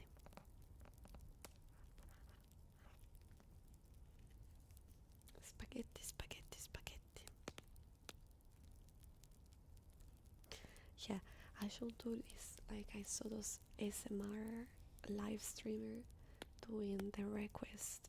Like, if you donate that amount, I'm gonna do that sound or I'm gonna say that thing. And now I wasted the most important one, the spaghetti. I know Darko would have paid me so much to make me say spaghetti in ASMR. No, but I'm joking. I'm joking, I'm joking. I actually always say that. A friend streams in Spanish and it is really hard to communicate with translations. Oh yeah, I can't even imagine. Like when people are here and tell me they're using a translator, I don't even know how it's working. Or chills. Porco due. Porco due. Porco due. I personally don't like in ASMR, but you know, like my taste in ASMR is very specific because I listen to it since years, and so there is some ASMR triggers that I don't like to hear, but they are comfy to do, and one of them is the trigger words. Like I have some words that I like to hear. I don't even know, I mean, but I guess so. But I don't like when people repeat them multiple times because they sound good. I can see why people like it. Just personally, it's not for me. Like if you say, "Oh, I like," can you say "porco due" multiple times and blah blah, and I just go "porco due, porco due, porco due, porco due, porco due," like this. I just like when I'm watching an SMR, I I want to get relaxed, but I want to hear someone keep going, you know, not repeating things multiple times. I want them to actually talk, so I like much more like a role play. I can listen within lip related stuff, I just close it. That's quite fun because like in real life I don't like hearing the sounds of other people eating, but in ASMR I like it. Wood soup ASMR, that's so good. That's so good. That's a good one. I love it so much. And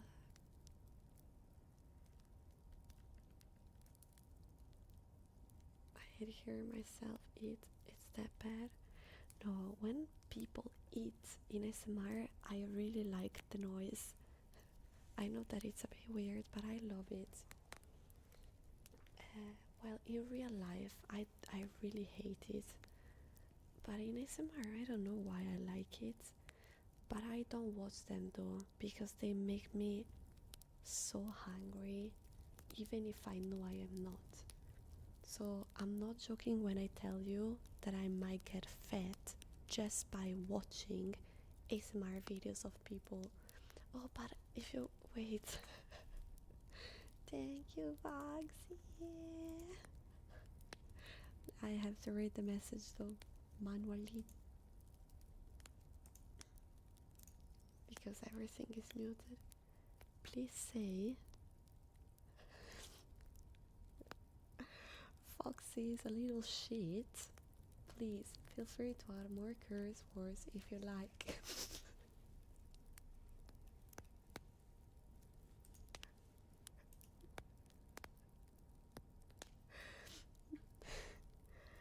Foxy is a little shit. Oh my god, guys. Foxy is such a little shit. I'm so sorry. I take it back.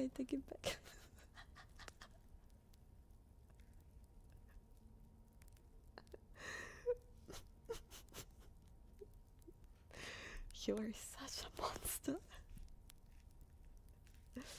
You are such a little shit. But thank you for the support, Foxy. I can believe someone else donated so Foxy. Yeah, that's so crazy that someone with the same name as Foxy donated to insult Foxy. Literally insane. Hello, face parrot. How are you doing? Hello. So, yeah, food soup is a good one. I wouldn't have the necessary to do it though. And then I actually like the role play when people do a little. So like, for example, they do pretend to work so that you hear a bit of keyboard, a bit of moving the objects, and then maybe a bit of reading in between that, and then some clicking. I like those. So yeah, let me read one more story. This one is longer than the other ones, so get ready. The story of the youth who went forth to learn what fear was. Hi Mako. Hello. Wait, let me sip a bit of tea first.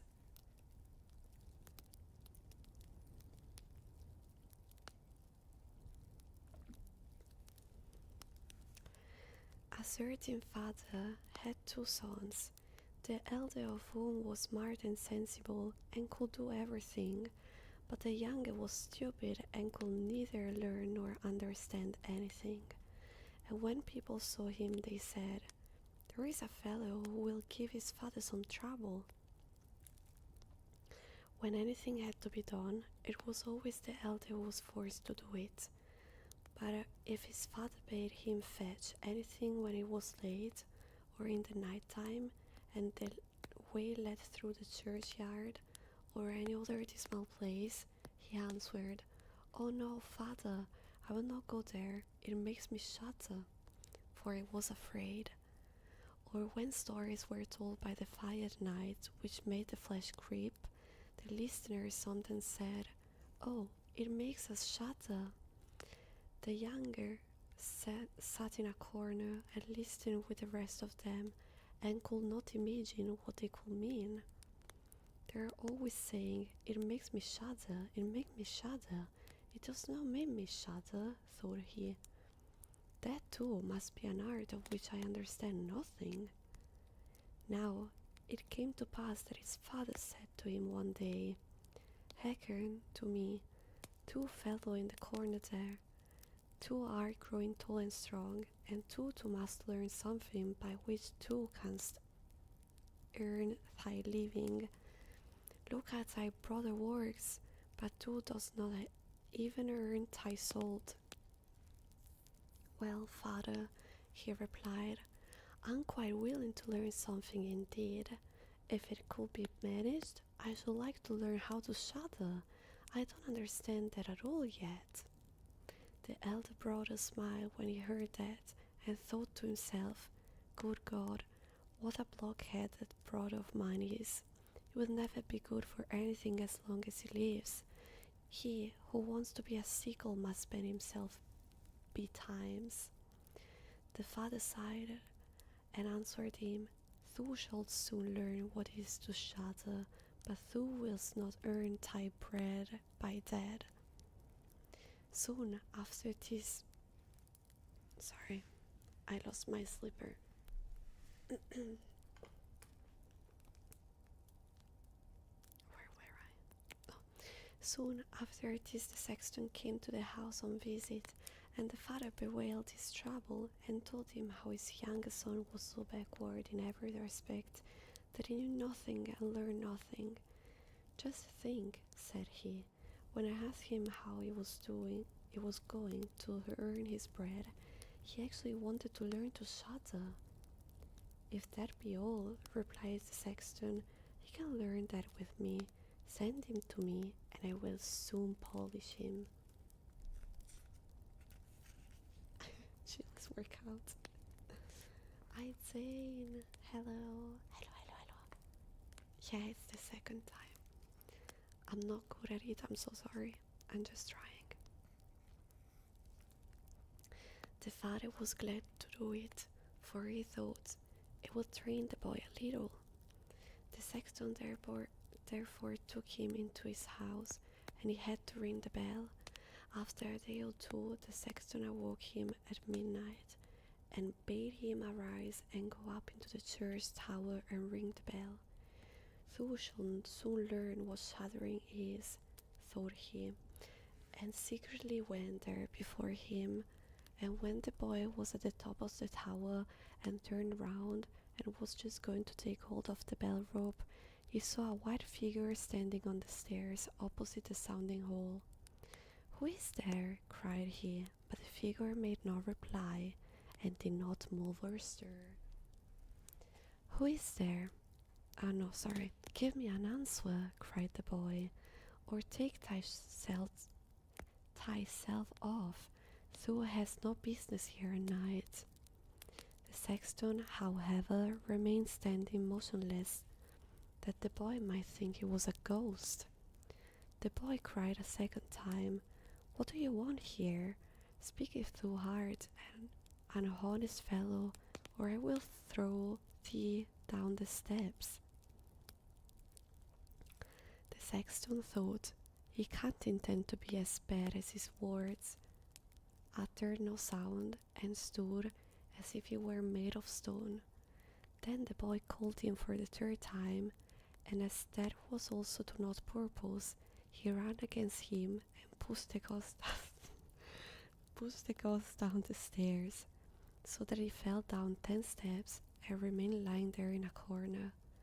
Thereupon he rang the bell, went home, and without saying a word went to bed and fell asleep. The sexton's wife waited a long time for her husband, but he did not come back. I wonder if it died, guys. At length she became uneasy and wakened the boy and asked, "Dost thou not know where my husband is? He climbed up the tower before thou didst." "No, I don't know," replied the boy, "but someone was standing by the sounding hole on the other side of the steps, and as he would neither give an answer nor go away, I took him for a scoundrel and threw him downstairs. Just got there, and you will see if it was he. I should be sorry if it were."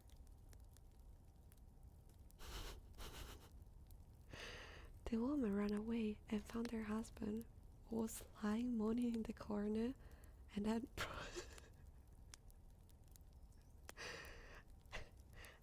broken his leg. It's alive, guys.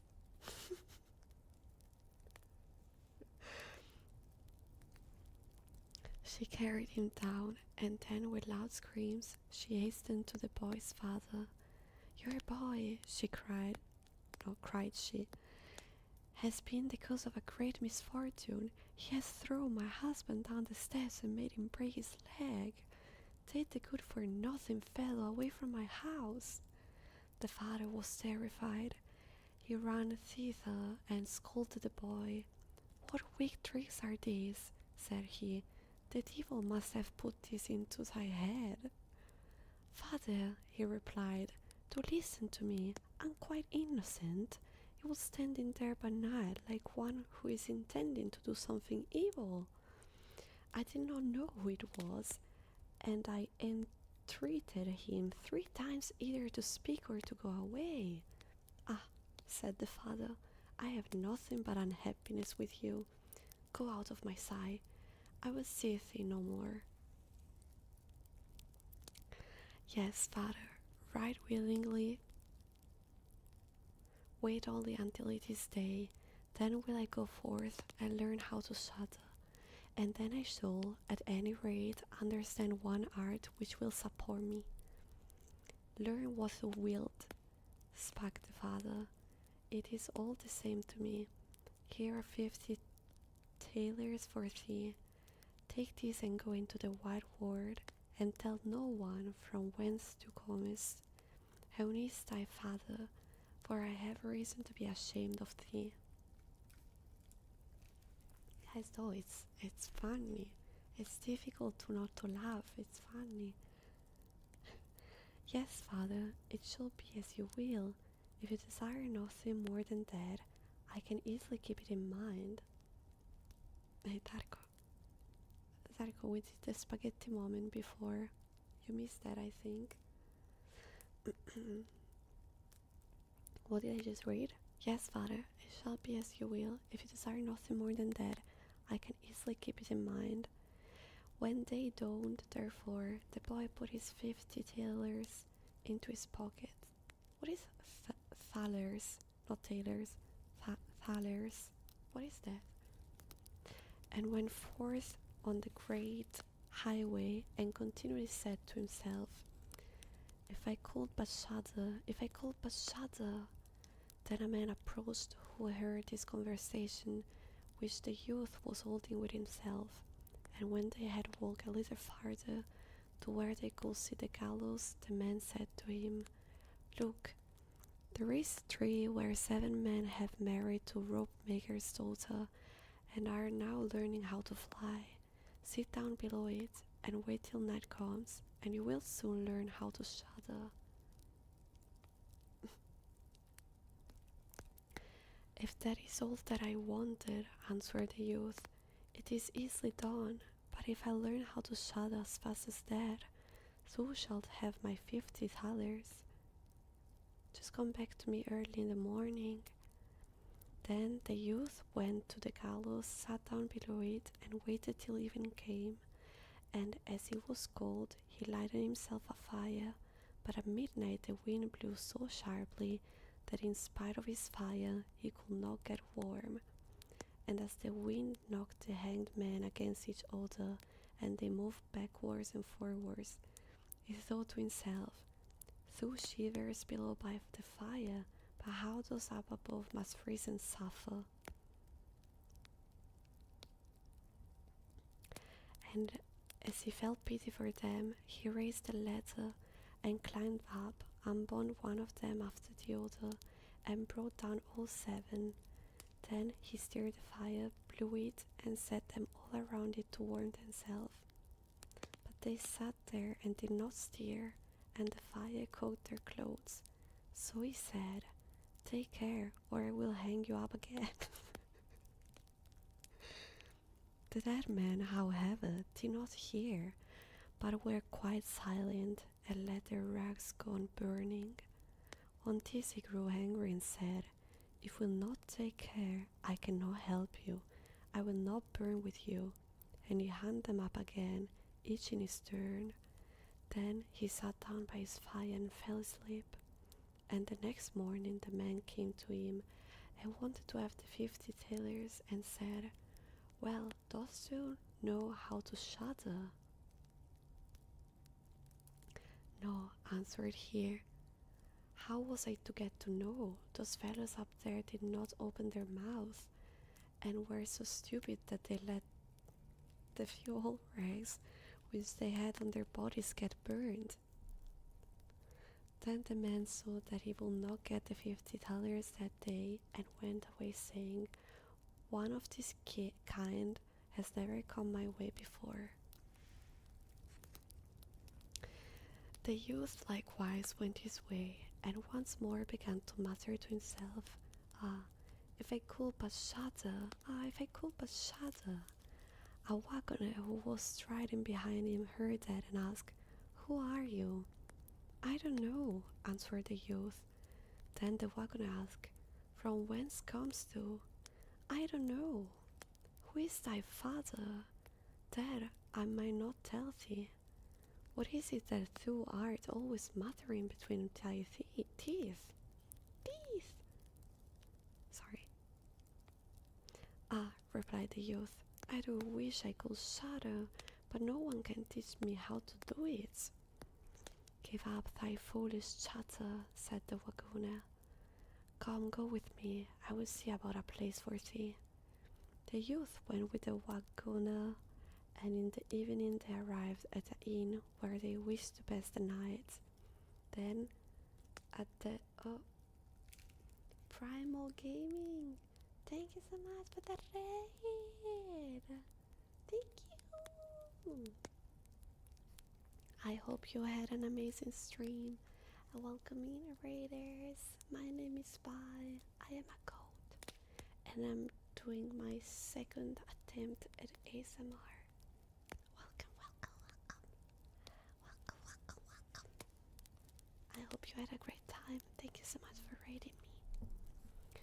I will just keep going with the story because I interrupted myself mid-sentence. I'm so sorry.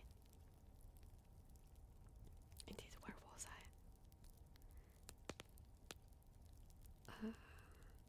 Let me go back a bit. Give up thy foolish chatter, said the wagoner. Come, go with me, I will see about a place for thee. The youth went with the wagoner, and in a bit it arrived at the inn where they wished to pass the night. Then, at the entrance of the room, the youth again said quite loudly, If I could shatter, if I could shatter. The host, who heard this, laughed and said, If that is your desire, there ought to be a good opportunity for you here. Ah, be silent, said the hostess. So many inquisitive persons have already lost their lives. It would be a pity and a shame if such beautiful eyes as these should never see the daylight again. But the youth said, However difficult it may be, I will learn it, and for this purpose indeed have I journeyed forth. He let those hosts have no rest, until the latter told him that not far from thence stood a haunted castle, where anyone could very easily learn what shattering was, if he would but watch in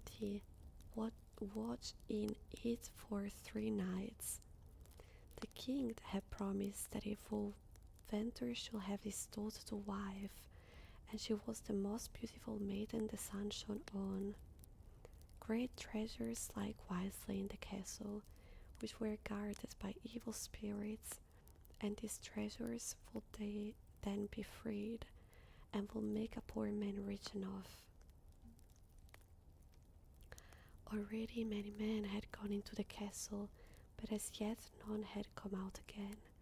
Then, my PC is exploding. No, okay.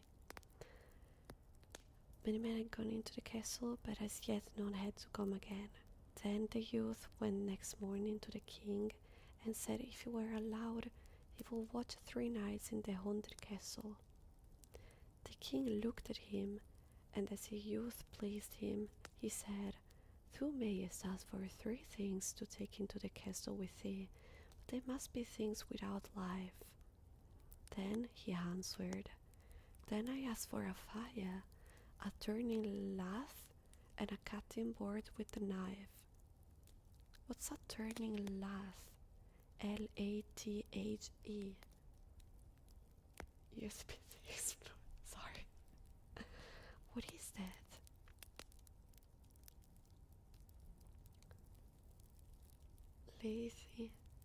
Lazy? Laser? What is that?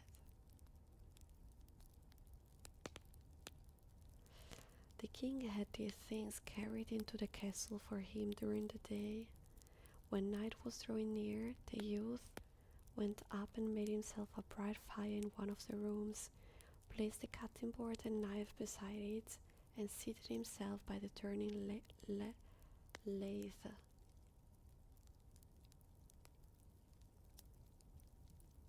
Lazy? I didn't get how to say that. to interpret something.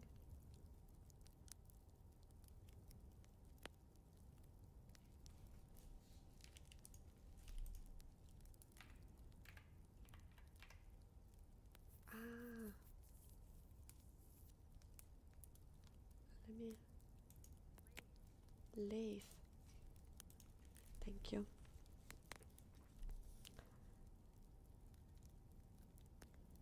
I don't know where I am.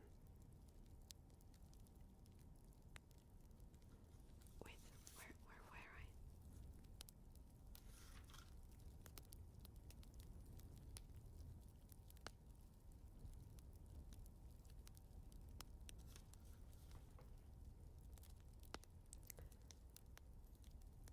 Oh, during the day. Okay. When night was drawing near, the youth went up and made himself a bright fire in one of the rooms, placed the cutting board and knife beside it, and seated himself by turning lathe. Ah, if I could but shudder, said he, but I shall not learn it here either. Towards midnight he was about to poke his fire, and as he was blowing it, something cried suddenly from one corner. Oh, meow! How cold we are! You simpletons, cried he, what are you crying about? If you're cold, come and take a seat by the fire, and warm yourself. And when he had said that, two great black cats came with one tremendous leap, and sat down on each side of him, and looked savagely at him with their fiery eyes. After a short time, when they had warmed themselves, they said, Comrade, shall we have a game at cards? Why not? He replied, but just show me your paws. Then they stretched out their claws. Oh, said he, what long nails you have! Wait, I must first cut them for you. Thereupon he seized them by the throats, put them on the cutting boards, and screwed their feet fast. I have looked at your fingers, said he, and my fancy for card playing has gone. And he struck them dead and threw them out in the water. But when he had made away with these two and was about to sit down again by his fire, out from every hole and corner came black cats and black dogs with red hot chains, and more of them came, and he could no longer steer, and they yelled horribly and got on his fire, pulled it into pieces, and tried to put it out. He watched them for a while quietly, but at last, when they were going too far, he seized his cutting knife and cried, Away with ye, vermin! And began to cut them down. Part of them ran away, the others he killed and threw out in the fish pond. When he came back, he fanned the embers of his fire again and warmed himself, and as he thus sat, his eyes would keep open no longer, and he felt a desire to sleep. Then he looked round and saw a great bed in the corner. That is the very thing for me, said he, and got into it. When he was just going to shut his eyes, however, the bed began to move on its own accord and went over the wall of the castle. That's right, said he, but go faster.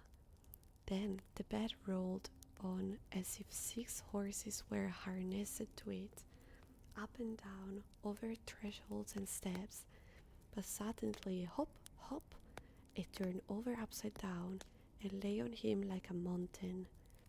But he threw quilts and pillows up in the air, got out and said, Now anyone who likes may drive, and lay down by his fire and slept till it was day. In the morning the king came, and when he saw him lying there on the ground, he thought the evil spirits had killed him and he was dead. Then said he, After all, it is a pity, He's a handsome man. The youth heard it, got up and said, "It has not come to that yet." Then the king was astonished, but very glad, and asked how he had fared. "Very well indeed," answered he. "One night is past, the others will get over likewise." Then he went to the innkeeper, who opened his eyes very wide and said, "I never expected to see thee alive again. Hast thou learned how to shudder yet?" "No," said he, "it is all in vain. If someone would but tell me." The second night he again went up into the old castle, sat down by the fire, and once more began his old song, "If I could but shudder." When midnight came, an uproar and noise of stumbling about was heard. At first it was low, but it grew louder and louder. Then it was quiet for a while. At length, with a loud scream, half a man came down the chimney and fell before him. "Hollo!" cried he, "another half belongs to this. This is too little." Then uproar began again. There was a roaring and a howling, and the other half fell down likewise. Hello, Tashu and Waki. Hi. "Wait," said he, "I will just blow up the fire a little for thee." When he had done that and looked round again, the two pieces were joined together, and a frightful man was sitting in his place. "That is no part of our bargain," said the youth. "The bench is mine." The man wanted to push him away. The youth, however, would not allow that, but thrust him off with all his strength, and seated himself again in his own place. Then still more men fell down, one after the other. They brought 9 dead men's legs and 2 skulls, and set them up and played at nine pins with them. The youth also wanted to play and said, "Hark you, can I join you?" "Yes, if thou hast any money." "Money enough," replied he, "but your balls are not quite round." Then he took the skulls and put them in the lathe and turned them till they were round. "There, now they will roll better," said he. "Hooray! Now it goes merrily." He played with them and lost some of his money, but when he struck 12, everything vanished from his sight. He lay down and quietly fell asleep. Next morning the king came to inquire after him. "How has it fared with you this time?" asked he. "I have been playing at 9 pins," he answered, "and have lost a couple of farthings. Hast thou not shuddered then?" What?" said he. "I have made merry. If I did but know what it was to shudder." The third night he sat down again on his bench and said, quite sadly, "If I could but shudder." When it grew late, 6 tall men came in and brought a coffin. 6 men. How you do not shudder? Hello, Shadow Oscuro. Good morning.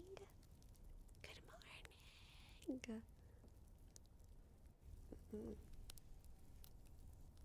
Oh, thank you, Lefou. 6, 7. Then said he, "Ha ha, that is certainly my little cousin, who died only a few days ago." And he beckoned with his finger and cried, "Come, little cousin, come." They placed the coffin on the ground, but he went to it and took the lid off, and a dead man laid therein. He felt his face, but it was cold as ice. "Stop," said he, "I will warm thee a little," and went to the fire and warmed his hand and laid it on the dead man's face, but it remained cold. Then he took him out and sat down by the fire and laid him on his breast and rubbed his arm that the blood might circulate again. As this also did no good, he thought to himself, when two people lie in bed together, they warm each other, and carried him to the bed, covered him over, and lay down by him.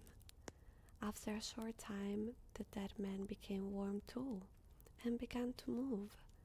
Then said the youth, "See, little cousin, have I not warmed thee?" The dead man, however, got up and cried, "Now will I strangle thee." "What?" said he, "is that the way thou thanks me? Thou shalt at once go into thy coffin again." And he took him up, threw him into it, and shut the lid. Then came the sixth man and carried him away again.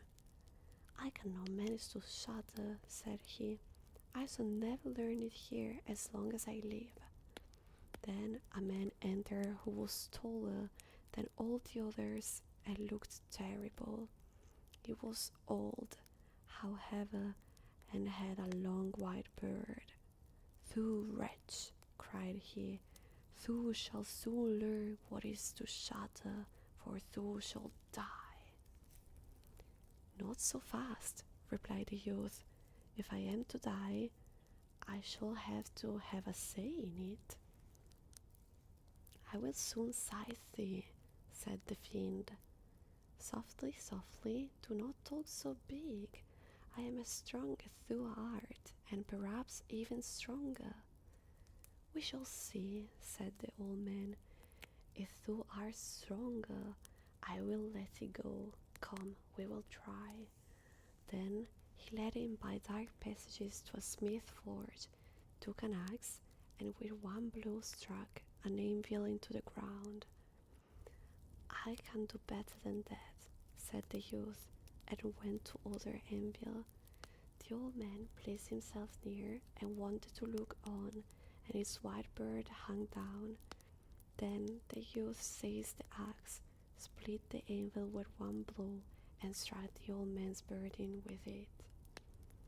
"Now I have thee," said the youth. "Now it is thou who will have to die." Then he seized an iron bar and beat the old man till he moaned and entreated him to stop, and he would give him great riches. The youth drew out the axe and let him go. The old man led him back into the castle, and in a cellar showed him 3 chests full of gold. "Of these," said he, "one part is for the poor, the other for the king, the third is thine." In the meantime it struck 12, and the spirit disappeared. The youth therefore was left in darkness. "I shall still be able to find my way out," said he, and felt about, found the way into the room, and slept there by his fire. Next morning the king came and said, "Now thou must have learned what shuddering is." "No," he answered. "What can it be? My dead cousin was here, and a bearded man came and showed me a great deal of money down below, but no one told me what it was to shudder." "Then," said the king, "thou hast delivered the castle, and shalt marry my daughter." "That is all very well," said he, "but still I do not know what it is to shudder." Then the gold was brought up, and the wedding celebrated. But howsoever much the young king loved his wife, and however happy he was, he still said always, "If I could but shudder, if I could but shudder." And at last she was angry at his. Her waiting maid said, "I will find a cure for him. He shall soon learn what it is to shudder." She went out of the stream, which flowed through the garden, and had a whole bucket full of gudgeons brought to her. What's a gudgeon? I don't want spoilers. It's almost finished. What is a gudgeons? Goodbye, Shogi, have a nice meeting. Have a nice day. Bye bye bye. Bye bye bye. Och så ser så. Rekombosten au. Sao. Sao. Is it Sao?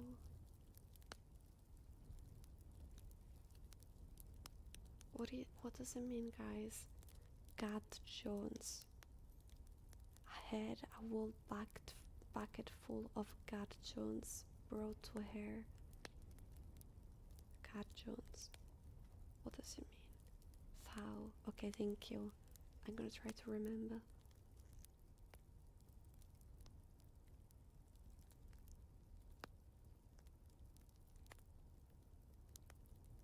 I messaged it up. The story is almost finished and I don't want to lose a detail just because I don't know what does it mean. Let me search it up. Cat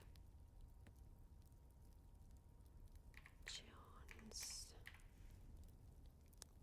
I don't even know what does it mean in Italian.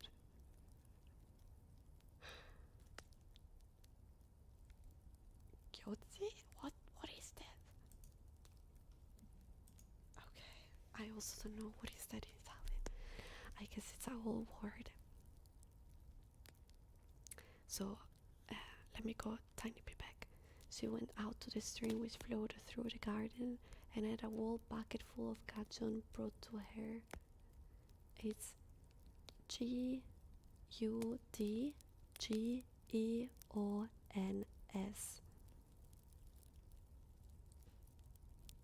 Gudgeons. Gudgeons.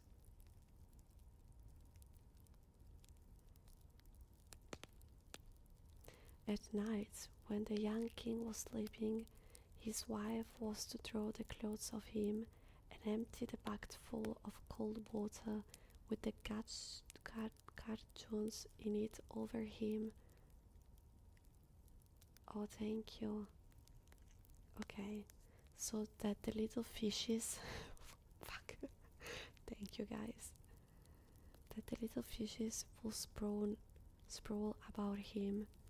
When this was done, he woke up and cried, "Oh, what makes me shudder so? What made me shudder so, dear wife? Ah, now I know what it is to shudder." Ta-da! Beautiful story. Beautiful story. I like this one. That was nice. Dark Lord, thank you so much for the 17 months. Thank you so much. Thank you for the support. For this month of your time. Thanks to you for your long time support, Dark Lord. It really means a lot. It was that easy. They made him do the crazy things. Guys, the solution is easy. His father tried to make him shudder, then the guy that he found around, then the other guy that he found around, then the king, and at the end he just needed a woman. It's that easy.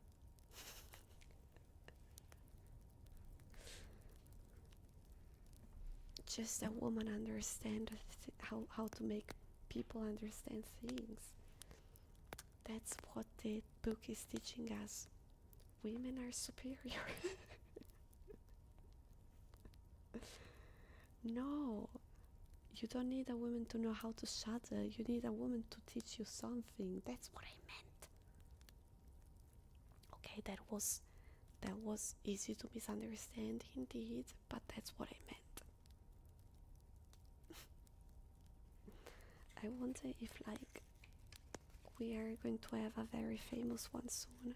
I'm super curious of the very famous ones. I think, wait, I'm gonna check. I think the first one of the very famous is gonna be Rapunzel.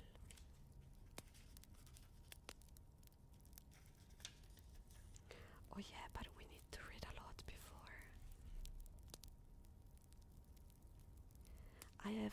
5 stories to read, and then there is Rapunzel.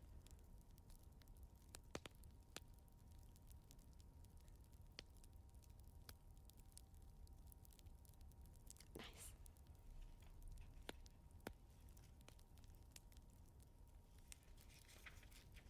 Those are nice. This was not bad, right? No, Shrek, I don't think so. I think just some Disney ones. There is Cinderella, Snow White, Rapunzel,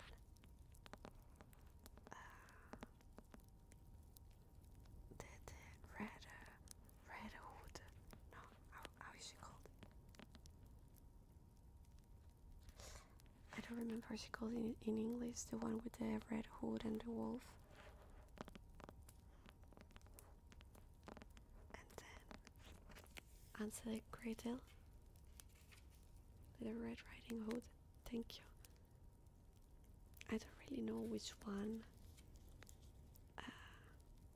now because I just recognize the titles, but for sure there is more.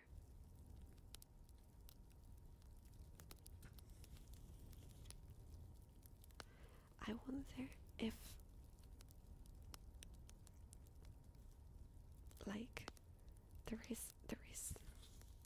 I was saying before, they were reading me these stories when I was a child. Don't ask me why, but I really love them, and I do remember only 2 that really destroyed me. They were so funny. They are dramatic, but they're really funny.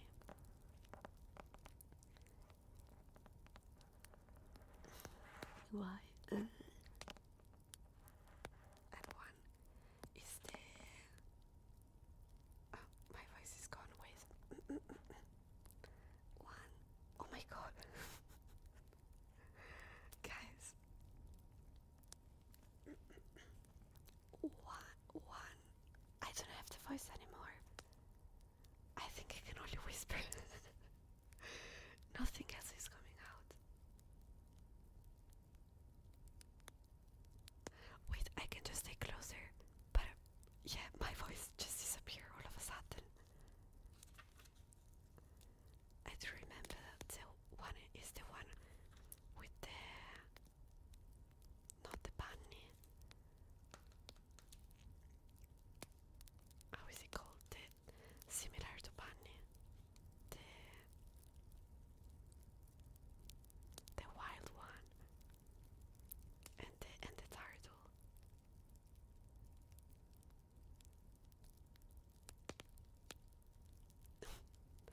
Wait, let me try. Wait. One. Okay, I got it back. Oh, the hare and the turtle, I think it's called, yeah.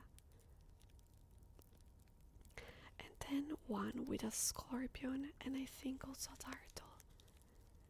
And I do remember that when they read those ones to me, especially the hare. Oh, thank you.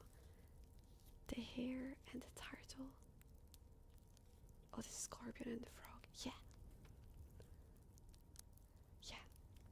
And when the hare and the turtle one, that one destroyed me. I was just keep laughing, and they were reading that to me, and they were like, "We're not going to read those anymore to you because you just wake up even more." Oh, the hare and the hedgehog. Maybe. I found this title. Why didn't even read those to me when I was a child? That was the ex-partner of my dad. I guess like one time she read one just to see my reaction, like for fun, when you prank a child, and probably I enjoyed them so much that then she had to read them to me every weekend.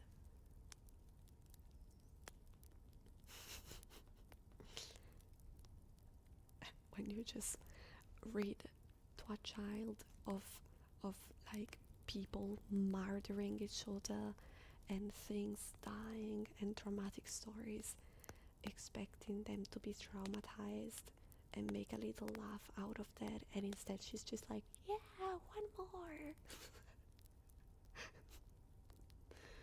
Oops. Wait, let me pour my tea one more time so that you can pretend that it's a pee, that I'm peeing. I'm not peeing, I'm pouring tea into the mug.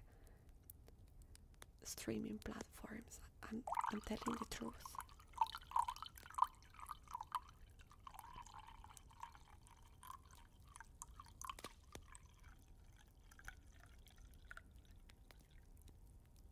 Voila.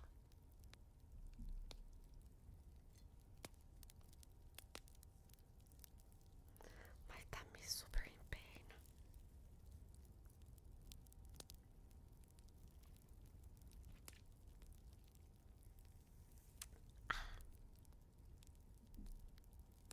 I actually think that it's my back that it's in pain, but sometimes when my muscles are inflamed, they just spread the pain and I don't get any more having tummy aches. Yeah,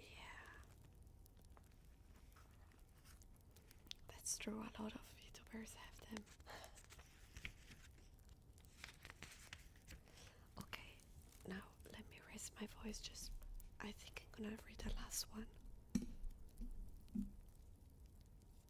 Let me play with the charm a little, as a little break. It's like a phone charm made of plastic things. Like there is kuromi, and then some hearts, a ball, a butterfly, a ball, and then some random spheres, and a cube. Cute.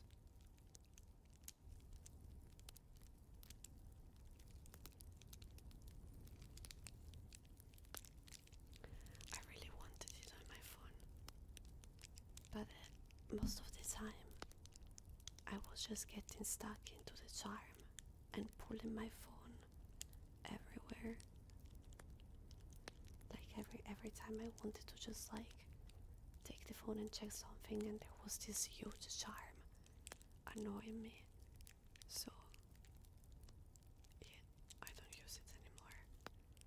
I think I used it for like 4 days and then I was so done.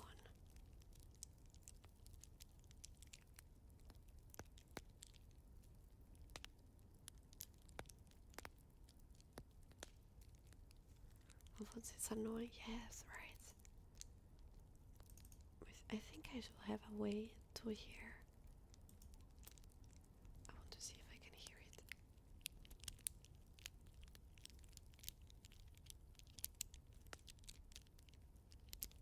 Is it good? My phone has only had OtterBox cases on it, never put anything on it myself. I always have the phone case though, otherwise as soon as I remove it, my phone fall and break immediately. It's like a rule.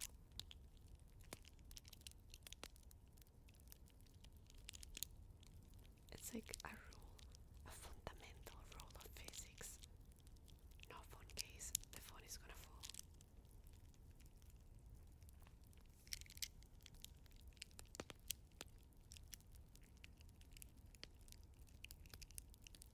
I don't really keep the protective ones though. Like, I keep cute ones, but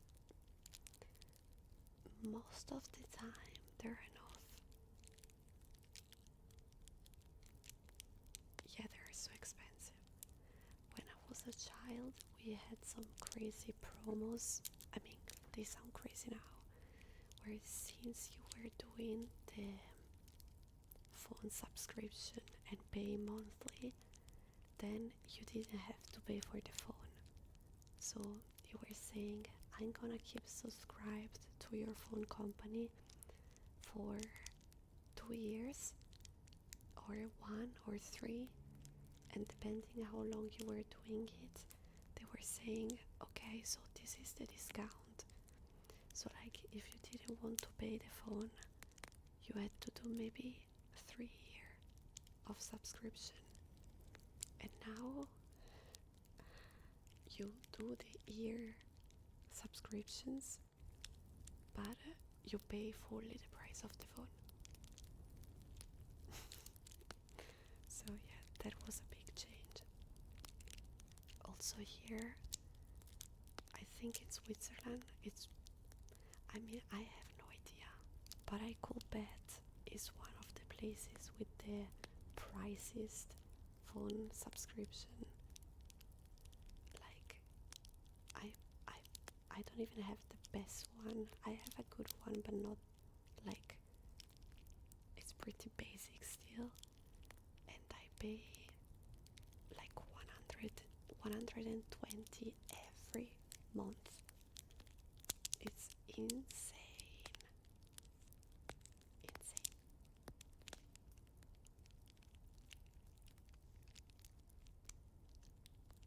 And like, still when I was a child, you could choose if you wanted to pay for the, like, only for the phone, or if you also wanted internet at home and the television. Now the package have all of them, and then you choose like how big you want them to be. So for example, I never watch television, but I still have to pay for it. And like, still when I was a child, we have this thing that we have to pay every year, because you own. When I was a child, it was like, if you have the television, so you have the possibility to watch the free channels. They're not the free at the end of the day. If you have that though, and you have the possibility to watch them, then every year you have to pay a specific amount of money. And you could say, I don't have a TV, and avoid to pay it. Now everyone have to pay it because they say there is no way you don't have a TV or a PC or a phone or a radio. You have free access. And I'm like, yeah, but I never watch the free channels. I never watch them. They don't care anymore. You're forced to pay for them. And it's like, I just got it. Oh yeah, it's here, wait.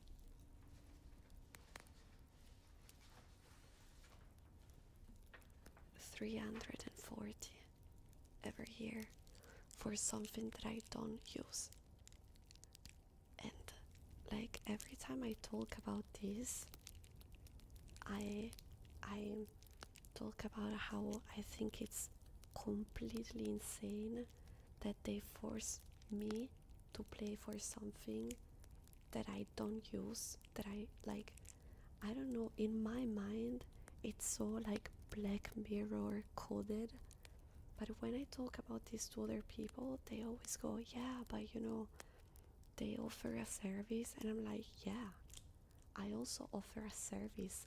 I entertain people through Twitch, but I don't force people to pay for that other than my language. No, I'm joking. I'm not asking to Swiss people to pay because I'm offering that service. And like, when I complain about this, people always watch me like if I'm one of those people that believe in every complot thing out there. Just because I'm saying that, to me it's insane that I have to pay 340 every year because I am allowed to watch free channels. And they go like, but come on, buy. It's not that deep. How is it not that deep? I'm literally throwing away money for something that I don't use. I never use it.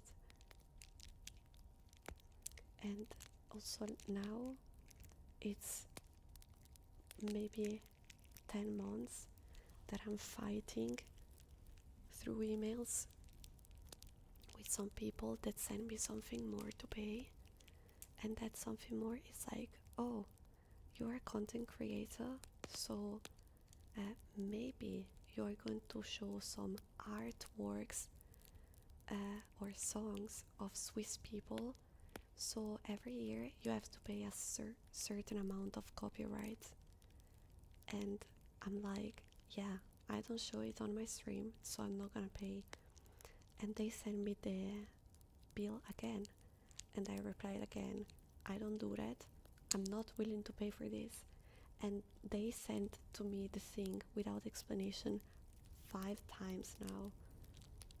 Like, they are just asking me to pay for things that I'm not doing, that I'm not using.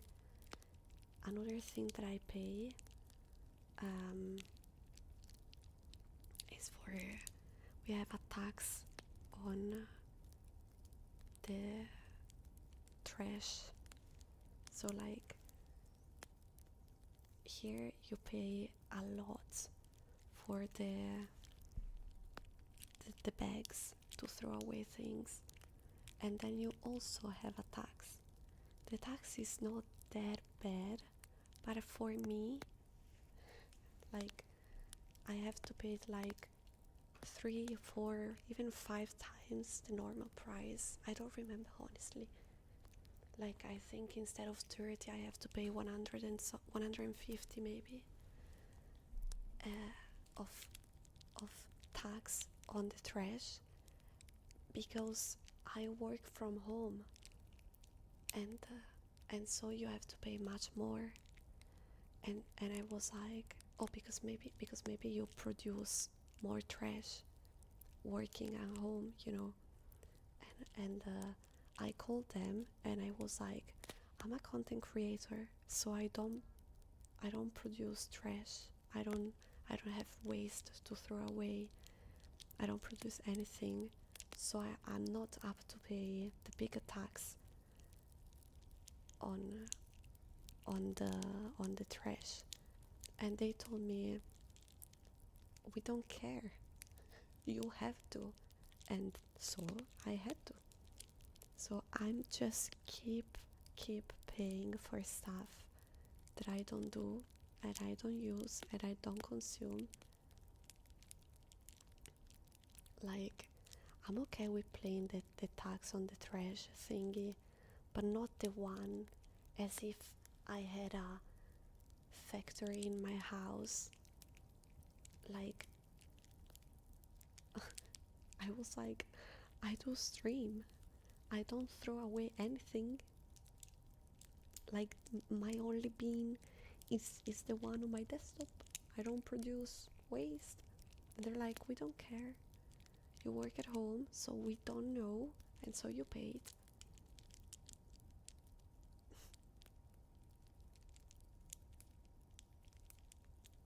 That's crazy. Am I tax foxy? Chronic, thank you so much for the follow. Welcome in. Welcome, welcome, welcome, welcome.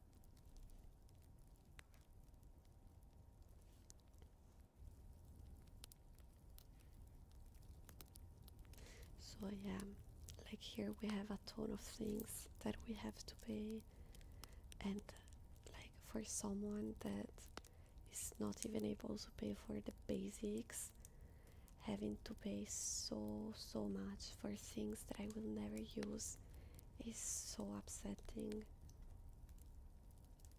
Yeah. Oh, Chronic, thank you so much for the follow then. Welcome in. And no worries, I am actually about to end the stream for today, so I hope to see you the next time. But thank you for joining. I bet I'm annoyed thinking about it. Yeah, I wonder how much I pay for things. You know, 3 things that make sense. like health issues, even if you don't use it, you have to pay for it. And that makes sense because it's made so that when you're going to use it, then you're gonna be covered. Still, the prices are fucking insane. For me, it's $750 every month, the base, and then I pay the 10% of everything still. And that's I can accept it because I know that when I do the expensive stuff I'm covered. But I cannot really accept paying for having the access to the television channel that I don't use. Then make a system, like they should make that, like if you want them you pay and you get a code to access them, but for them it's not convenient because they know that most of the people wouldn't watch it anymore, and so they just go, no, you're forced to pay.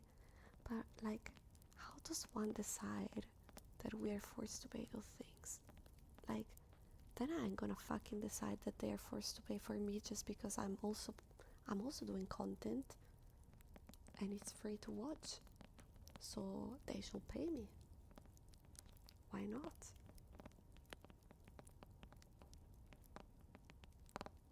Isn't that super stupid?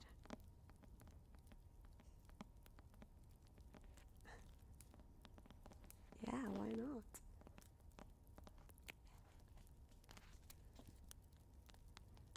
Taxi in Switzerland.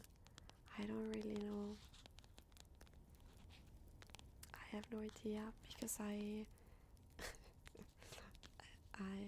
don't gain enough to be taxed. So I do pay a very small base, but I am poor, so I don't know. You have to reach like the limit to be able to survive to pay the base amount, and I don't reach it.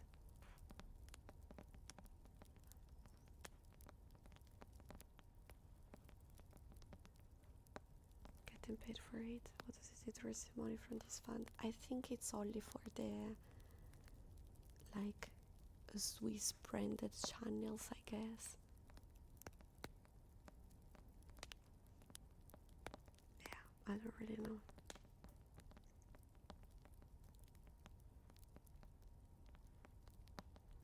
I wish I was living in Europe because in America you gotta pay 52% of everything you earn, no matter what you earn. That's a crazy amount of money.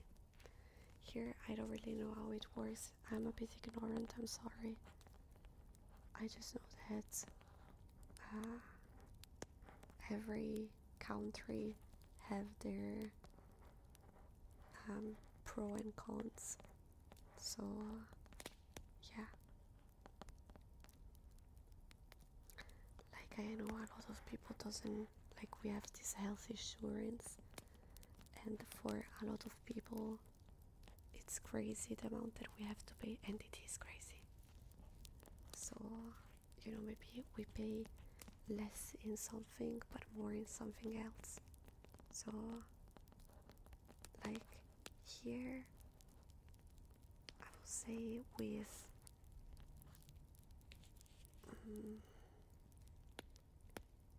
I think if you gain less than 4,000 a month, you are in a bad situation.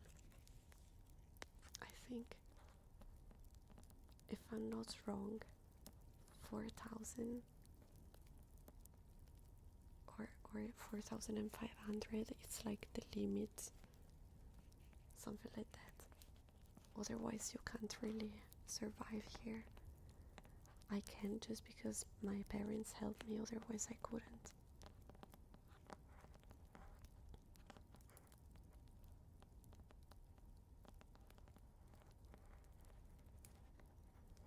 I would be rich if I earn 4,000 a month. Yeah, that's what I'm saying. It just depends where you live. Here, if you gain 4,000 a month, you have the bare minimum to pay for everything. In another country, you will be rich.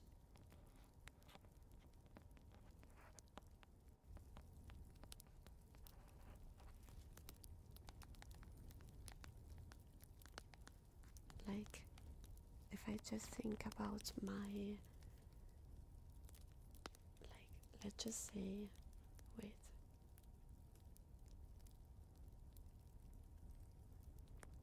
my rent, then health insurance, then I'm gonna put like my medications more or less every month, then my phone, then the food, let's say, let's stay cheap,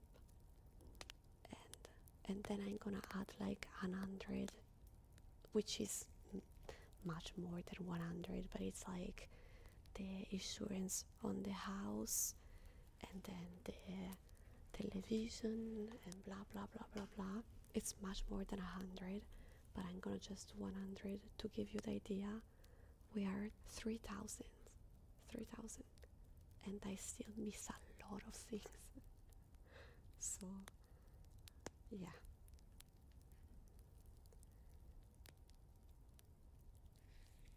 it's pretty bad. And I don't gain not even half of that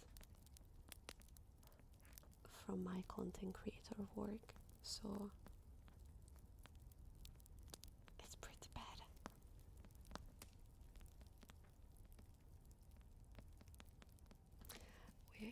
I'm gonna work hard. At some point I will manage to, hopefully. At some point Switzerland will also be fair to me and recognize my health issues and pay me the right amount of money. I don't think so, but hopefully I will grow enough to be able to pay the minimum. Did you hear my tummy? It finally did a sound. Where 3 hours in is when my tummy starts to do sounds. Every 3 hours my tummy worked all of the food that I ate before, and I'm hungry again.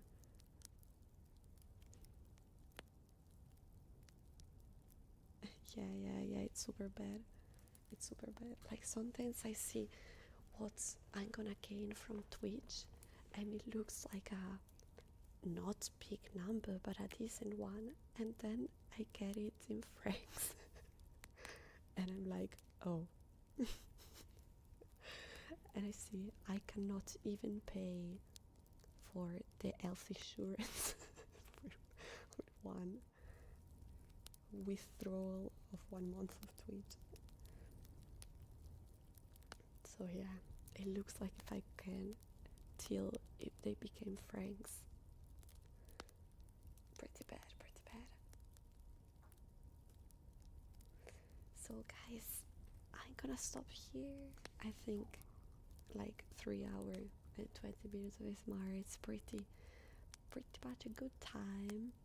I hope I didn't chat too much and I read enough. But I mean, that's the whole point of doing a stream ASMR. If it's not a video, that's how it's gonna be. So I hope you had a good time. I hope my stream was not ASMR enough. I hope it was okay. Yeah, I hope you enjoyed. I know that I'm a bit scuffed and non-expert of ASMR content, but I hope you still managed to enjoy it. I'm going to be back tomorrow with, let me check my schedule. Oh, goblin cleanup. I'm gonna try it for the first time. So guys, thank you so much for keeping me company and the support. Thank you so much for staying with me during the ASMR stream. It was really fun. I'm gonna eventually